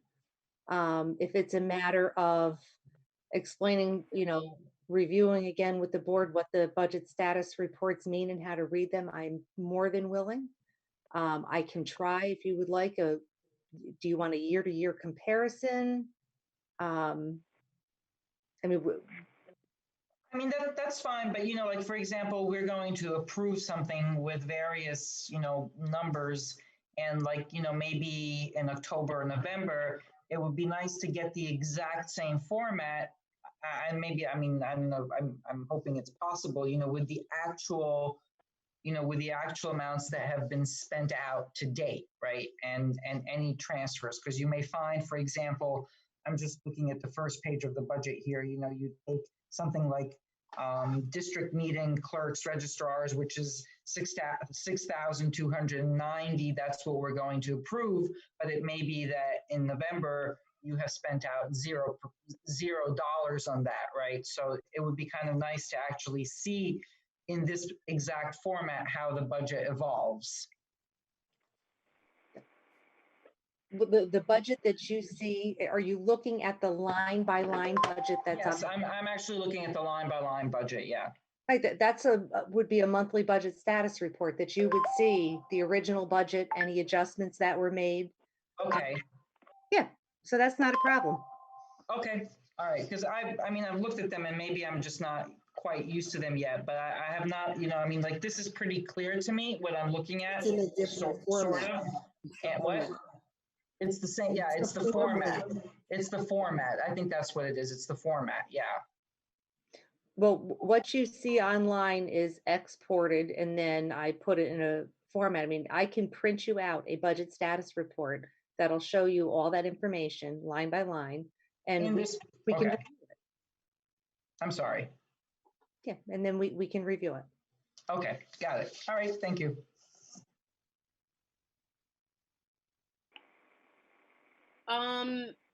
Ashley, did you have, I think you're the only one that didn't go. Could you, do you have any questions? And Terry, you didn't go either. So I don't have any questions. I did have a comment, if I'm allowed to add. You know, basically, Dr. Chase summed it up very well. We've listened to community feedback, and we are now on draft, I think, 5 of our budget. We're very interested in trying to balance the needs of our community while still balancing the needs of our children. And just want to make sure everyone's fully aware that every member of the Board of Education, as well as administration, is taking this very seriously. Thank you. I actually can't remember. I think it's 6 or 7, but the work is being done, as you said. Terry, do you have any questions or a comment? Only comment I have is great job, Dr. Chase and Mary. Very difficult situation that we're under. And obviously with the many questions from the community, you all did an exemplary job in communicating what has been done, first and foremost, and also coming up with a budget that, while I think perhaps cuts too much, does maintain our educational offerings.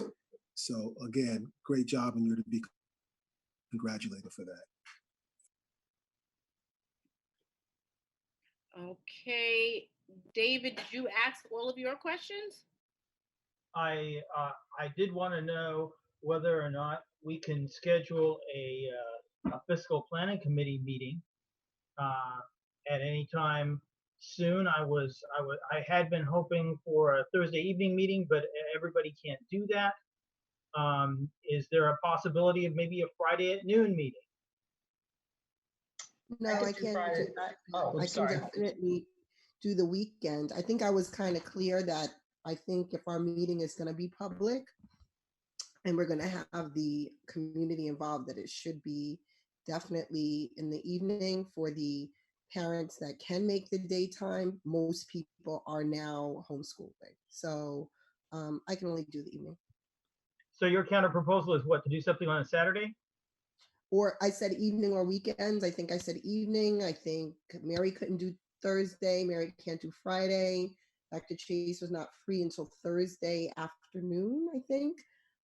So that only leaves us with the weekend before the next meeting, or Monday, the night before the next meeting, which I think is probably. Well, we probably shouldn't do a fiscal planning committee meeting without Mary. Mary, when are you available? You know? I could do a Saturday meeting. Okay. I could do a Saturday, 10, 11 o'clock. 11 a.m. Saturday. Can you do that? However, I don't know if Dr. Chase is available to do that. I will make myself available. I think we should have some conversation with the community. Okay. So my question to the board is, and this is just our dialogue publicly, so we're not adopting the budget until we have community conversation, community input, am I correct? Well, I thought this was the night for that, but. Because at that point, if you're going to adopt the budget, then the fiscal meeting, doesn't necessarily serve the purpose that I thought that it was going to serve. Okay, so let me understand this. There's supposed to be a budget hearing, correct? Prior to the actual public budget vote, and that does occur in front of the entire Board of Education after we settle on an overall number, correct? So, yes. So there is a purpose in looking at the budget, and while the total may be more or less fixed, what happens underneath is still subject to change and further public input. So I thought that there would be a reason to still have this, in spite of the fact that the board may have settled on an amount. I am waiting for the same thing that Tracy is waiting for, and that is the results of the union negotiations. And if it turns out the way I think it does, then I think we're already kind of set for now. I assume we're going to go into closed session and find out about that. Is that correct? I believe I put information in Friday's packet. Nothing has changed. There will be I put it in Friday's packet, indicating I will know more tomorrow. So there's nothing more to discuss. It's in Friday's packet. All right, then let's set a meeting time for 11 a.m. on Saturday, and we'll at least inform the public of whatever status we're in. All right. And I just want to also just ask the question again to the board president. I know that we publicly stated that, the governor asked all school districts to wait until May 15th to hear further updates about any potential cuts. Are we still going to adhere to that, or are we going to just move forward? Yeah. Are you're talking about move forward with adopting the board tonight? I mean, not the board, the budget tonight? Right. Are we going, thank you, sweetheart. Are we going to move forward, or are we going to wait until the 15th as was requested by the governor's office? Well, for me, from hearing the conversation here, we know the importance of that fiscal committee meeting to take place, especially if there's going to be feedback from the public that participates in that may warrant consideration. I don't, for me personally, I'm just one, I don't think that, I think that we should wait to get additional information and to see what that meeting may bear. And I do agree with waiting to see what happens on the 15th as well. Dr. Chase, what are your thoughts on it? I thought she gave it. No, the reason why I'm asking, because I'm hearing two different things. So I'm hearing there's a support for the fiscal meeting so that community feedback can be given, but then I'm also being asked this question. So for me, it feels conflicted in my head. Well, can I ask a question here? Can I make a statement or something? Sure. Here. Basically, I don't know why we would want to make a decision without further engaging the community. I'm sure there are still some doubt out there, and we need to get rid of as much doubt as we can. And if the governor's going to come out with more information on the 15th, nor have we heard from the unions whether they're going to honor our request to freeze salaries, that we need to wait until we get that information before we make a decision on the budget. Don't you think that would be the right thing to do? I shared my thoughts about it, that I do think we should wait to hear from the governor, and I do believe that we should wait for fiscal committee meeting if there is any feedback that comes from there. David? So is there a requirement for that we adopt the budget a certain number of days prior to the budget hearing? Is that 7 days? So would that be the 19th? I believe it. We would need to have a date at which the board meets and votes on a budget prior to the budget hearing, correct? Yes, Or am I wrong about that? Ivy, know. Ivy knows. Yes, right now, can you hear me? Yeah, we can hear you, Ivy. Okay. Right now, you have the budget hearing scheduled for May 26th. The budget has to be available for public consumption by the 19th. And keep in mind, I cannot mail out any absentee ballots until after the board adopts a budget number. So I have to wait until you adopt a budget before I can move forward in mailing out absentee ballots. So our meeting is on the 19th. So we would have a meeting on the 19th. If we're going to wait on adopting the budget, the meeting would then be on the 19th to vote on adopting the amount of the budget, and then things can go forward from there. And that allows us to have our Saturday fiscal planning committee meeting. That allows the governor's input to come in on Friday, and then we go forward. Yes, Dr. Chase, and then Tanya. No, I think Mr. Warner summed it up. So I think I just wanted to remind the board that we can't send ballots out until it is adopted. But I think Mr. Warner summed it up. Just for verification, just so that I know what I'm doing on Saturday. What time is that meeting on Saturday? 11 a.m. And it's going to be a call like this, but people will be able to call in. I'll have the distribution list, right, and send it out and allow people to call in if they want to participate. So this will be a little more interesting, a little more interactive format. Yes, this will be a dry run for any future meetings. Yes. So David, handle it well. We'll Tanya, do the best we can, and then you can go to school on that and see if what you want to do for the big show. Okay. thank you. Tanya, Yeah, so actually Ivy okay, let me start again. We have to adopt a budget the latest on the 26th. Is that when we're actually voting on it, or the 19th? No, you're holding your public hearing on May 26th, so you have to have your budget adopted first, and you have to have it available 7 days before your hearing.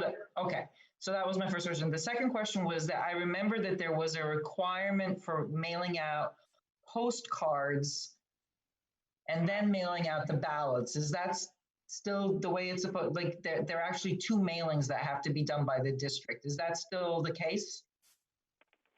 Yes, the governor required a postcard mailing to notify everyone of the change in voting procedure for this year. And then you have a budget notice that is required to go out no later than 6 days before the vote, and it cannot go out until after your budget hearing.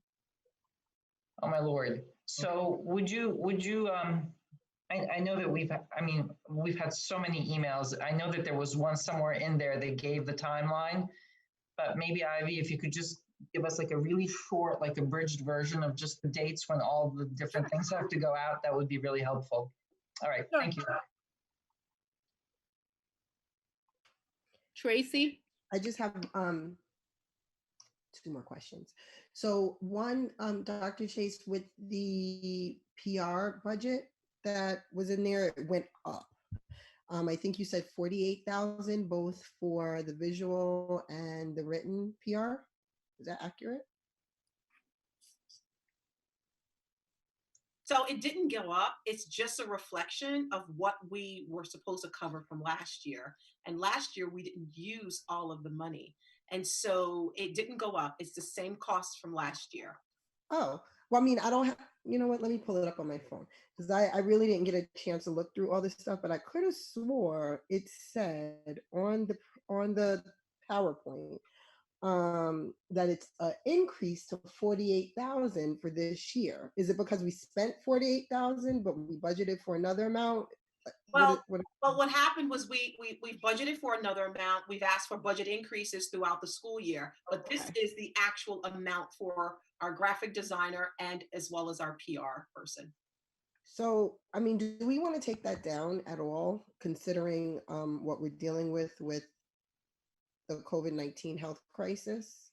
I mean, if we're asking staff to take possible, to forego a raise for the year, and I'm assuming, that's administration down. Like if everyone has a job, but not necessarily increases, do we need to have so much PR? Can we do a little less PR for the upcoming year and then funnel that money into either curriculum or social emotional learning or our building aid? I mean, not building aid, but building infrastructure. Can we do something else with that? I'm just wondering how necessary it is that we have our PR budget funded so well. I think that, as we move into this new educational realm, I think we're going to need to communicate to our families, to our communities more so than ever, and in different modalities. So we may not use all 48,000 for each one of those contracts. You might only use 25 in one and you might use 48 in the other. And if there are remaining monies, we will definitely use it for instructional programs. Okay. I just really wanted to be heard that, I mean, I think you do a great job communicating, Dr. Chase, all of the important messages, and not just you. I have 3 kids in 3 different buildings. Your building principals have been emailing, they've been communicating. I know that there's been parents that have been confused at times. They email the administrator and administrator gets right back. We had a really awesome Willands Middle High School PTSA meeting with the administration. They communicated amazingly well for an hour face to face with the parents, or well, Zoom to face with the parents, or I think it was Google Meet or something. And now we're going to do a RJ Bailey one this week coming up. So I mean, everyone's doing a very good job at communicating. I don't think PR is kind of directing the principals how to communicate. So I'm just wondering if we took that down some. I'm not saying not have it at all, but if we took that down, kind of reduce those services, if we could funnel the money back into more pertinent stuff. But I know you hear me, so I'll be quiet. No, I appreciate your comments. And it's, you know, if you think about all the awesome communication we've been receiving, and if you notice how uniformed it looked, that comes from the graphic designer, that comes from our person, Miguel Barrios. In terms of the content, you're absolutely right. You know, we have done a much better job in communicating, and we put a lot of effort into that. And that was definitely spearheaded with administration and our PR person. But let's see how much PR that we'll need to use in the coming months. Again, just because you have a contract for a certain amount doesn't mean that you'll use it all. We do a lot of communicating ourselves. You know, I do write my own letters, but I'm not going to say that I don't need to have that person to consult with. In fact, if, you know, the media wants to talk to us. Just the other day, we were featured in LoHUD. One of our students, one of our graduating seniors was featured in LoHUD. I will say that our PR person reached out and said, hey, Gary Stern needs a student. Can you get me one? So we do have needs. You know, typically a reporter will not reach out to the superintendent themselves. They'll go through a PR person to get us that outreach that we need. So let's just see moving forward how much of that outreach that we're going to need. And let's just see where it goes, if we'll actually use the entire 48. And if not, midway, we'll make sure that we make some appropriations to move that money. Okay, thank you. Thank you. Are there, one more time, are there any other additional questions at all? Ms. Carey? Not me, no. Okay. Dr. Chase, again, I think I said at the last meeting, I appreciate the work that you and your team have done on the budget, and also working with the school board as well. We've had several meetings, several special budget meetings, and at times it wasn't always easy, but we've worked together to, I think, bring a budget that is very considerate to both. You know, I think the two most important things is our programs and our students, and also our community at the same time. So not only do I appreciate you, Dr. Chase, and your team, but I do appreciate all the board members that have been participating, sharing their ideas and thoughts as well. So thank you, everyone. It looks like there's still more work to be done. Excited to hear how the fiscal meeting goes, and if there are any additional feedback that will be helpful to all of us and our 2020-21 budget. Do I have any other items in general? Dr. Chase, do you have that belongs in our open meeting? I don't think so. I can't think of anything. Mary, is there anything that you can think of that needs to be? Oh, yes, we do. Yes, we do. I know that on in Friday's packet, we listed a list of repairs that we are prepared to start, but we'll need to have that conversation with the board. You did ask to bring that to Monday's meeting? Yes. All right. Mary, is Mike Falcone, Mary, I know you have a family situation you need to tend to. Is Mike Falcone available? I can get him available if you want me to send him the link. Madam President, may we please include Mr. Falcone on this conversation? Yes, please. Okay. All right, give me 2 minutes. I also want to say I usually have my live face on, but I've had a very serious migraine attack, and I don't want to be on camera rubbing my head constantly. So as hopefully this medication will kick in and I'll feel a little bit better, but it's a pretty bad one. So as soon as I feel a little bit better, I definitely will get back on camera. Thank you. So we have other items on the agenda prior to going into closed session. Yes, let me open that back up. Let's see. Give me 1 second.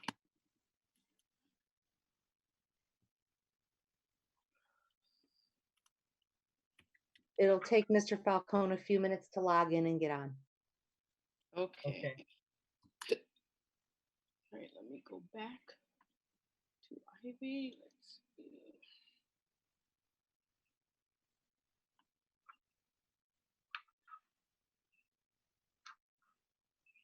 Madam President, Yes, I'm here. I'm just putting my hands up. I had to take a turn to the watershed. So what's Mr. Falcone coming in here to talk to us about? Well, you're saying now, right? Well, I mean, we can take a 3-minute break. No, or you already I've did? already been okay. there. Oh, you're just coming back. There's some items in regards that was in our board packet in regards to Mohegan. I want to say Sun, but I feel like it's totally wrong. Park. That's a Mohegan Park casino. contracted. You see where I'd like to be, but Mohegan Park, there were some questions, so Mike is coming on to address that. Okay. Madam President, while we're waiting, can I suggest that we do take a 5-minute break? Yeah, I was going to make the same suggestion, actually. All right, 5-minute break. Please come back. Okay. Okay, thank you. 27. Thank you. Thank you.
Tracy. I'm here. Now I don't see, oh, Tanya, I do see Tanya here now.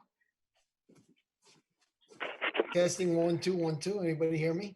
Yes. Yeah, we hear you, Mr. Falcone. Hello, everyone. Hello. Hello.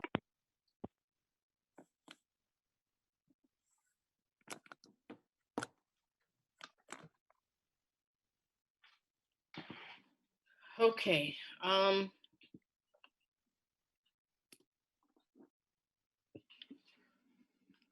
Okay.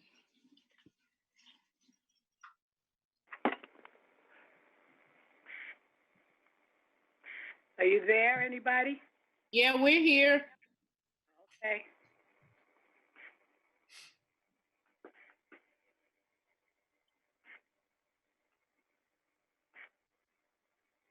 Let's see, let me text Tracy.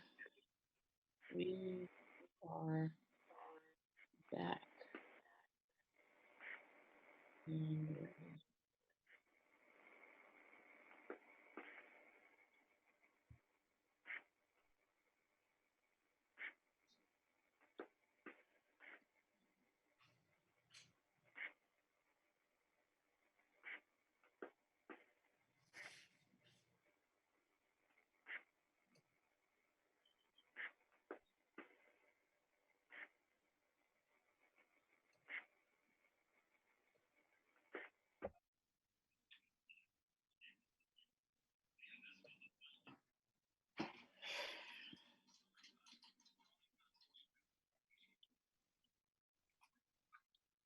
all right, I text Tracy to let her know we were back.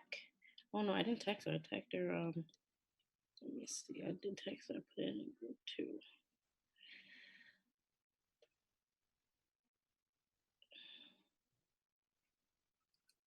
I'm starting. Okay, so we are.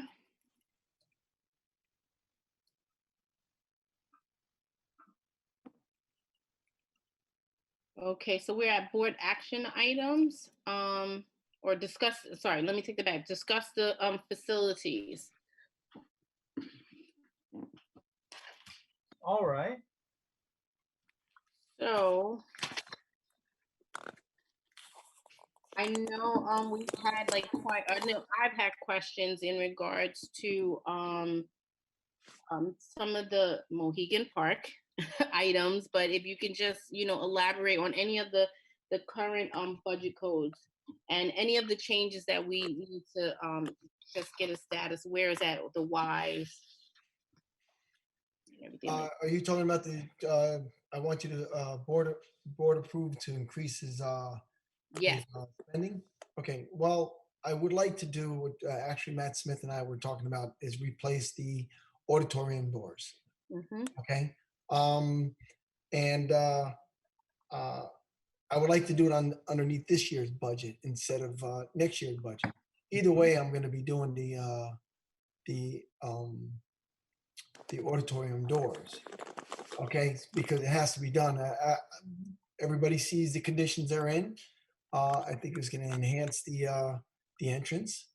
But like I said, I'm just about at its limit. I'd rather do it on this year's budget instead of next year's. Mr. Falcone, quick question or two quick questions. Is the I guess is it there a monetary difference between doing it this year versus next year? And also my thought is, they are often open. I'm wondering are they open because we can't lock them? And then if we can't, to me, I think about when we're doing, and I know it might be called something different, but when we are doing lockdown drills and things like that, what's a key important part of that is no matter where a student is or faculty, if a door needs to be closed because there is an intruder, they need to be able to lock. So is that an issue as well or no? That is an issue. Those doors cannot be locked. Okay. If all of a sudden they close the doors, because you can actually pry them open. So, well, the side doors can be locked. The center ones cannot be locked. Okay, Okay. so that's an issue. But you know what? I can make it lockable, but the doors are in bad shape. So let's replace the doors, and we're going to put the added safety features on it at the same time. Okay, I see Terry and wait, hold on, Terry. Dr. Chase, Terry, Tanya, And Cora. and Cora. In fairness, I know Mr. Williams' hands was up before mine, but it's up. If you called on me, I mean, that's up to you. I was thinking you might have had something to add to what Mr. Falcone had to say. So Yes, thank you so much. Mr. Falcone, would you deem the doors as dangerous? They are dangerous. Okay. To define dangerous means that somebody's gonna hit it, they can open it and get hurt by it. No. But as far as not locking during a lockdown, okay, they cannot be locked. So therefore, that area, just like I'm gonna be replacing doors, I finally fixed the doors at the gym at Bailey School. And then now I'm going down to the cafeteria doors. Certain areas, these doors they can't be altered unless they have new doors on them. So it's a safety more so. It's a safety, yes. Oh. It's a security more than a safety. Okay, thank you. Yes. I think Terry was next. Thank you, Dr. Chase. Terry? Yes, thank you. This is a very important conversation, but I don't think it's closed session. You know. We're not in We're not in closed session yet. Oh, we're not. I'm sorry. I thought we went into executive session. No. I'm sorry. Never mind. I think Cora and Tanya, I'm not sure who was first though. Tanya's next and then Cora. You're muted, Tanya. Take two. Hi, Mr. Falcone. Hello. Do you happen to have the budget in front of you? I don't, but I think I have it in the top of my head. Okay, so I'm looking at these codes that start with 1621, and they're all the maintenance codes. So I had a question about 6 of the items. The first one was for $350,000, which is something called DIST District Building Maintenance Improvement, and I was wondering if you could explain what that was about. Maintenance improvements is exactly what I'm doing. I'm using that budget. It's 1621. Is that the 400? It's 422-0. 422. Yes, yeah. That's our contractors that we're improving stuff in the buildings. For example, the doors. Okay. And that's across all of the buildings, or is that just in any one? Is that well, just? we have them divided up into 01, 08, 06, excuse me, 01, 04, 06, 08, maybe 3, 4, 6, 8. Okay. 6 then is Bailey School, 8 is high school. Okay. Then there's the next one, which is for $60,000, which is admin building maintenance improvement for $60,000. What is that? Okay, what was that again? It's the same 1621.422, but now it's -01. It's underneath. That's the money that we're transferring out of the mansion. Is that what you're talking about? Well, I don't know. I'm just looking, and it says 60,000 admin building maintenance improvement, 60,000. So I don't quite understand what the difference is between the admin building maintenance improvement and the district building maintenance improvement, because now it's adding up to 410,000 if you take those 2 line items. I'm going to have to take a look at that, but I believe, see, we have them divided up into every building, how much money that we allocate to every building. So in the admin, okay, we probably allocated $60,000 for it. And is it the money I'm transferring out of that? Well, I don't know, you tell me. I mean, I'm just looking at the numbers that were presented to me. I'm just looking at the line items in the budget. So the ones that I'm particularly interested in are the 350,000 for, which says district, and then another 60,000, which is admin. So I'd like to know what that is. And then further down, there's another one that's Woodlands High School building maintenance improvement, which is 160,000. So I guess it's really hard to understand exactly what these are attributed to. Then there's another, so I see improvement of grounds. Okay, I get that. And then what are the health and safety repairs? There are. Okay, so I'm transferring money out of the, I know I'm transferring money out of the administration to bring on over towards the, I guess it's, I think it's 465 code, health, it's asbestos removal. For example, I want to do asbestos removal in the auditorium.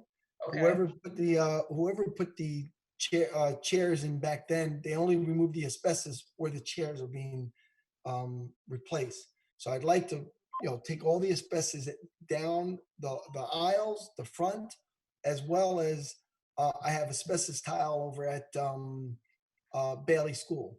And actually, I think there's 5 places. The kitchen, the tiles coming up. So that right there, I need to take care of. That's the kitchen area. And then I have a couple tiles that are coming up, and I think the first floor, second floor, and when I was just there looking at them, and we had the tiles tested. So that's money that I'm moving out of the administration. I know that, and I think I'm putting it into the health and safety code. Can I jump in for a moment? Sure. Ms. Dragic, are you asking about budget questions or the specific items on the agenda? I'm sorry, I'm actually asking about the budget questions. Okay, so that's where I think Mr. Falcone is getting confused. Okay, all right, I'm sorry. Yeah, no, because we're looking at now the actual, the 2 projects that he's looking to do. Okay, you want just, okay, so that's all he's here for, is just those 2 projects. Okay. Yes, and what we're looking to do overall is to do auditorium doors and securing stairwells. Right, no, I understand that. I thought that I was going to take advantage of him being here to ask these questions, but okay. Okay, because I think he's thinking something different when you're talking to him. Yeah, I was getting the impression that he was, okay, got it. All right. Well, I would just say that I think Mary and Mr. Falcone, they'll note what you are asking. If we can just have follow-up for that. I would like follow-up because actually, thank you, Antoinette. I think these are maybe for the Saturday meeting, it would be important to actually have answers to these questions. Yeah. Yes. Okay, Miss Carey. Well, I think I heard pretty much an answer to my question, which was there will be no monies taken from the fund from the mansion for the work to be done at the mansion. Is that correct? For the doors at Woodlands, what is it? The auditorium doors at Woodlands? Correct. Yeah, no, I'm not taking any money from the mansion to do the doors at. Okay. All right. I thought. Okay. Thank you. Okay, Ashley. Hey, Mr. Falco. A follow-up on the Woodlands Auditorium doors. It says here 4 pairs of heavy gauge metal doors and frames. That's the 4 doors when you first are entering the auditorium. Am I correct? Yes, there's 2 in ones. They go down the aisles, and then the 2 middle ones that go down the aisles. Okay. And then the part about the middle school stairwell, it mentions power supplies. Are those power supplies for the entire district, or is that just specific to that? Those are for the card swipe. What's happening is that it'll stop the kids after hours from going upstairs, and it secures the middle school.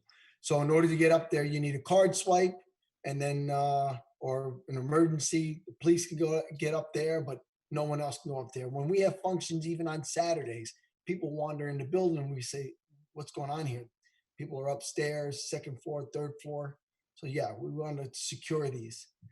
They can't be locked on the way out, on the way down, but they're locked on the way up. Got it. Thank you for that clarification. Thank you. Tracy?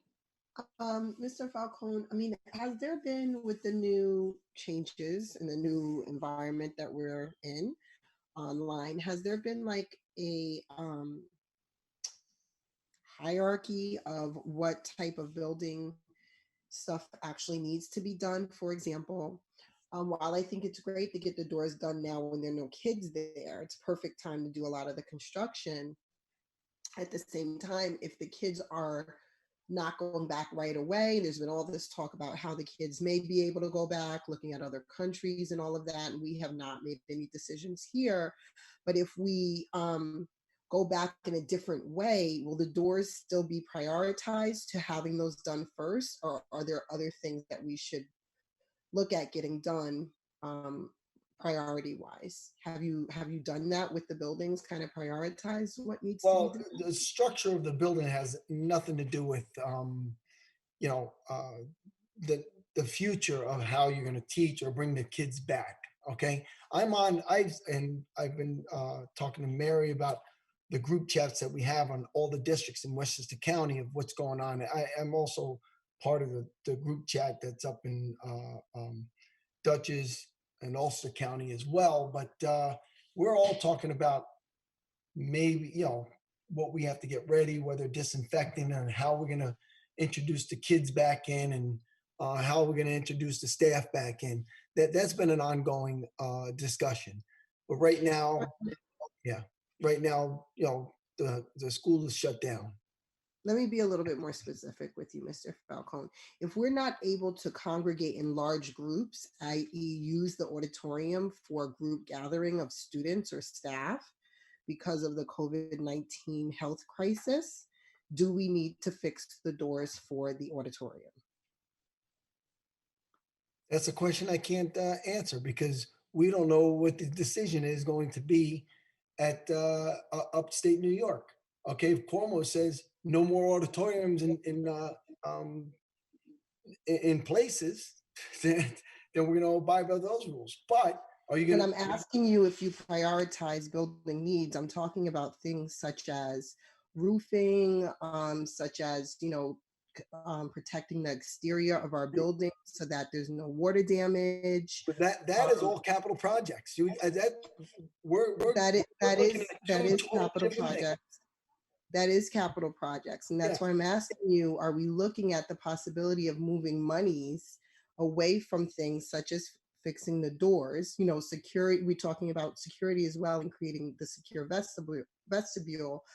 Are we looking at the prioritizing of things that we will need to get done due to the health crisis? That's what I'm asking you. Yeah, I'm always prioritizing. And honestly, this is a safety issue. This is not, you can't lock it down. So if the governor just says tomorrow or the end of the week, we have auditoriums, it's already getting done. So listen, it's still a safety issue.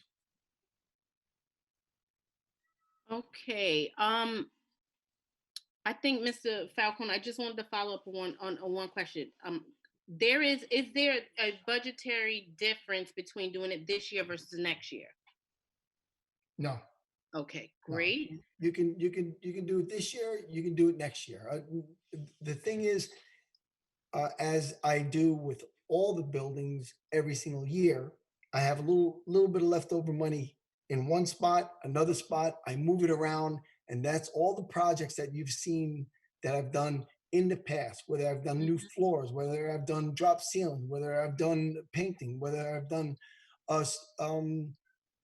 any kind of projects that I do over the summer.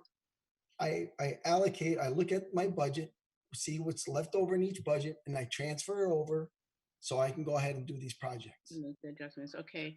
One other thing about the auditorium, are those 4 doors, are they the only doors that are associated with the auditorium that needs to be fixed? Yeah, the back doors you can lock. Okay, so they're good. Okay. All right, thank you. Dr. Chase? So I just want to circle back to a question and response that Mike Falcone gave. You asked the question if there's going to be a monetary difference between doing it this year and next year. Mr. Falcone, my question to you is there a possibility that prices will go up? Yeah, prices can go up. But at this present time, I think you know what, listen, I'm not gonna lie. I could do it. When I say next year, I'm saying next year's budget. I mean, if I don't do it in this year's budget, I'm doing this in July 1st with the contract that I have. I'm just gonna eat up their the what's allocated in their funds. So the carpenter contractor and the locksmith contractor, okay, right off the bat for next year, I'm eating up that $20,000 or that $40,000, $40,000 of all. So now I'm going to come back to you if we have emergencies, if stuff happens, and I'm going to say, can we increase their PO?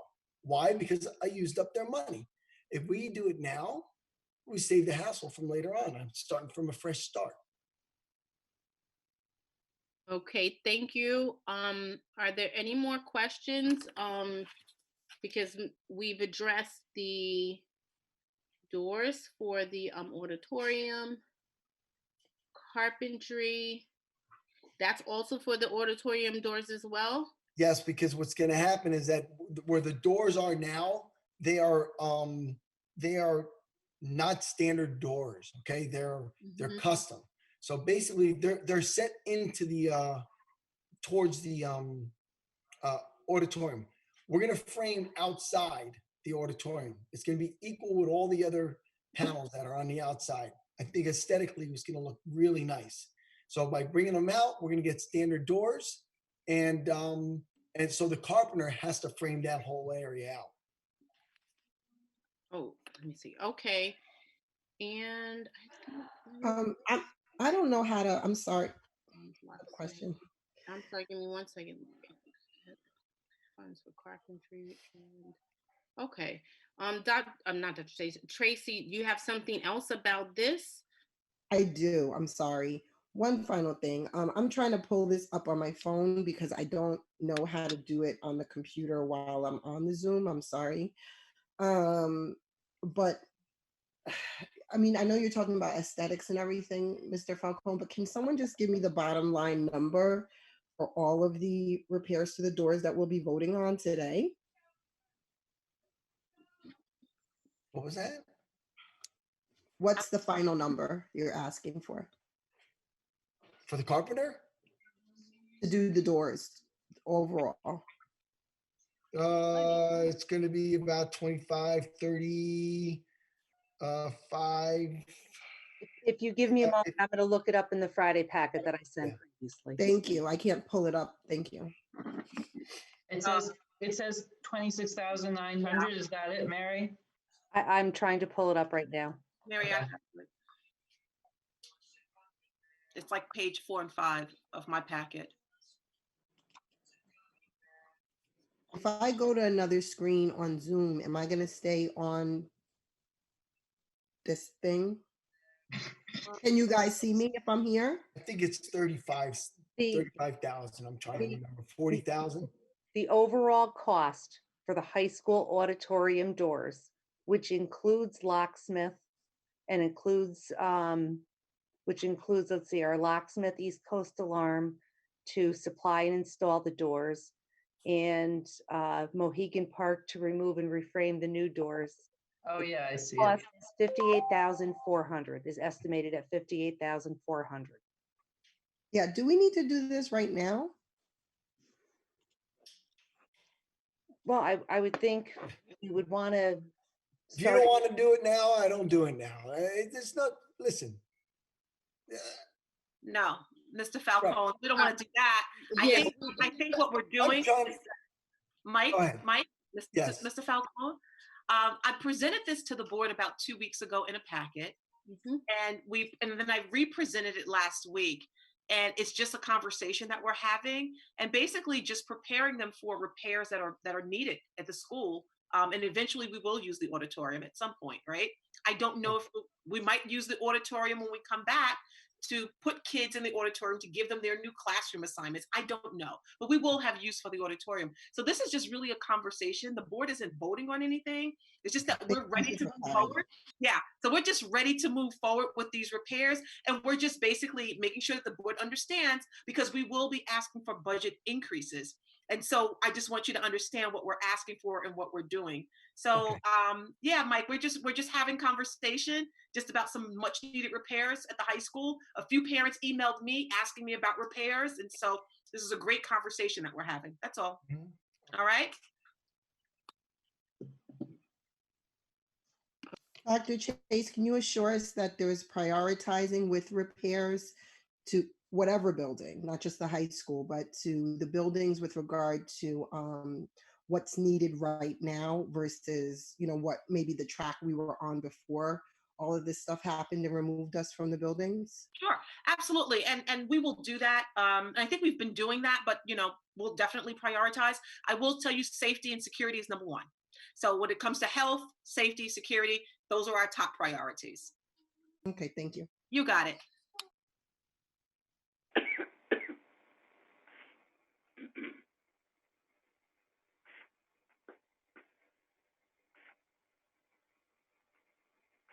If we're done, can I just ask a question before we close up, or is there anything more about this topic?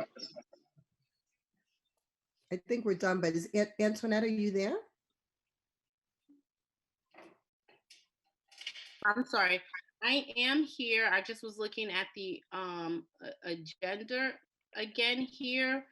I guess we'll go into executive. We are taking action on these items. Right. Are those budget codes? Am I correct? Are those increases? Budget increases? Yes. Yes. Right. It's only fair that the board hears more about them and why we're doing what we're doing, as opposed to just seeing it in the Friday packet. Yeah. So we're going to be voting on things tonight, Madam Chair. We have a resolution for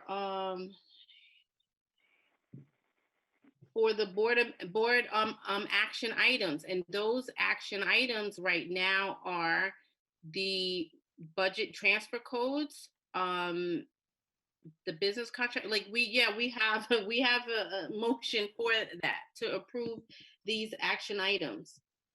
Right, so do we need to approve that? Is this from last week's packet or was the packet? This was in last week's, and I believe it was in a packet even prior to last week as well. This is just, it's on here now so that we can make a decision. So if people had additional questions about it, we're taking action. All right.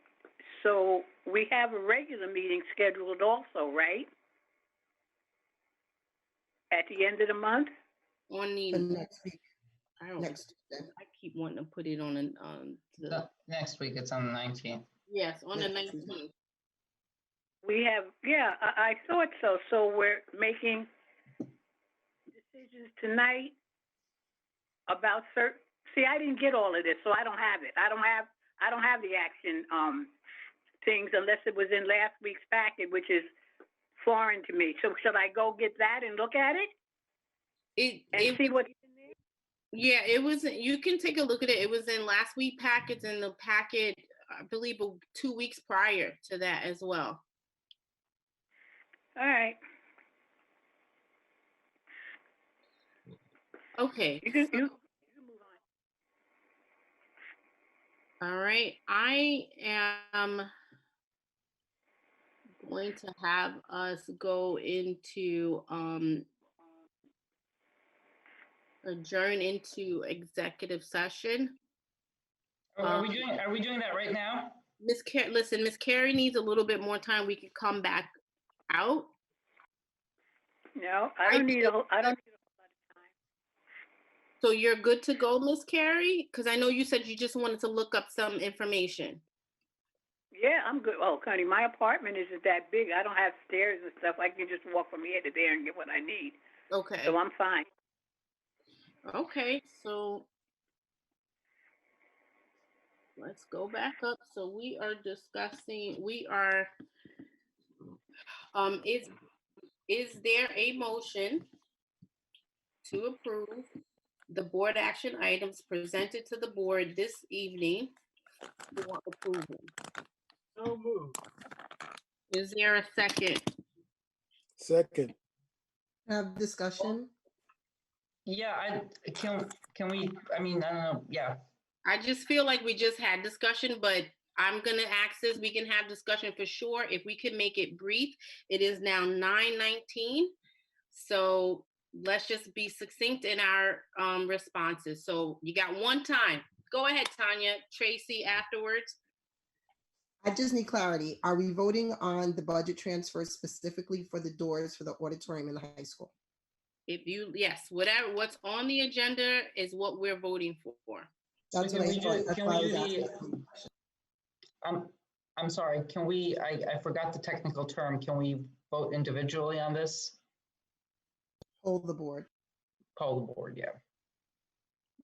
Yes, that's fine. So Now, is that your, just to- was that your commentary or that was it, Tanya? That's all that you That wanted? was it, that was the request. I'd like us, yeah. Okay. Tracy, you had something or was it the same as Tanya's? Nope, I just wanted clarification because I was asking if we were voting tonight. I thought we were voting tonight, but then I was told no, and then it was yes because it's budget transfer. So I just wanted to make sure for clarity so there was no confusion. Yeah, no, I have a motion and it's on our agenda for board, but board action. Ms. Carey, did you have something? Yeah, I just want to make sure this is what we discussed. Is this coming out of this year's budget or next year's budget? This year's budget. Okay.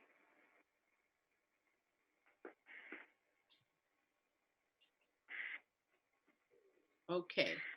Is there any other discussion? No. All right. So, Ivy, can you pull the board? We had a motion, we had a second, we had discussion. Okay, on the motion to approve the board action items presented to the board this evening, Mr. Warner, Yes. Dr. Dragic, No, Ms. Mears, No. Mr. Pineda, Yes. Mr. Williams, Yes. Ms. Carey, Abstain. Ms. Darden Cintron. Yes. Motion's carried. Thank you, everyone. So now, so I just have a quick question before we go into executive session. Is that what you were gonna do? I'm sorry. yes. Yeah, so Mary, will you be with us on Saturday at 11? Yes, I will. Okay, so I would just like to have some more clarifications for the 1621 budget codes now for next year, especially some of the items that pertain to Woodlands High School and admin and all, and the bigger number. Well, they're all big numbers actually. I mean, so I would be grateful if that were available on the 11th. Sure, and I would ask that if anyone has questions specifically related to the budget, that they get them in Thursday by 6. Okay, So I can do that. Yeah. Friday to actually look up the answers. I mean, we spent the entire afternoon with 100 questions. I know.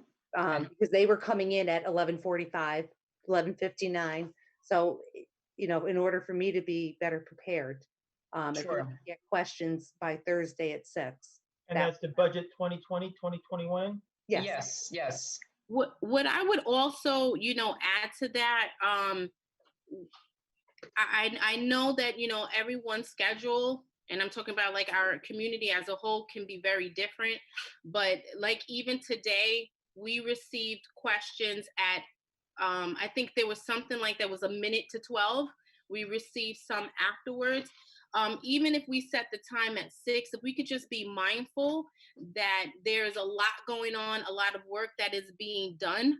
And so if we could, try to send any questions as early as possible so that administration has more time to look up to see the questions, to get an understanding for them to provide and research the information is necessary and still do the other duties that they need to do throughout the day.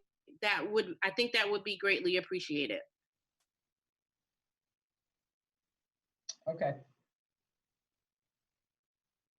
All right, is that it for this open session right now?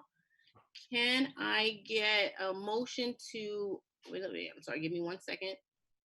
Motion to adjourn to executive session to discuss the employment history of a particular person. So moved. Second. All those in favor? Aye. Aye. Is there any opposed? Okay, any abstentions? Hearing none, we are going into executive session. All Good right. night, all. Good night. Thank you, Mr. Good night, Falcone. Mr. Falcone. And Mary, thank you for sticking around as long as you have. I know you have something else to take care of. Yes, my bedtime's 9 o'clock. Okay, I don't believe that. Okay, but Good night. thank you. Good night. All right.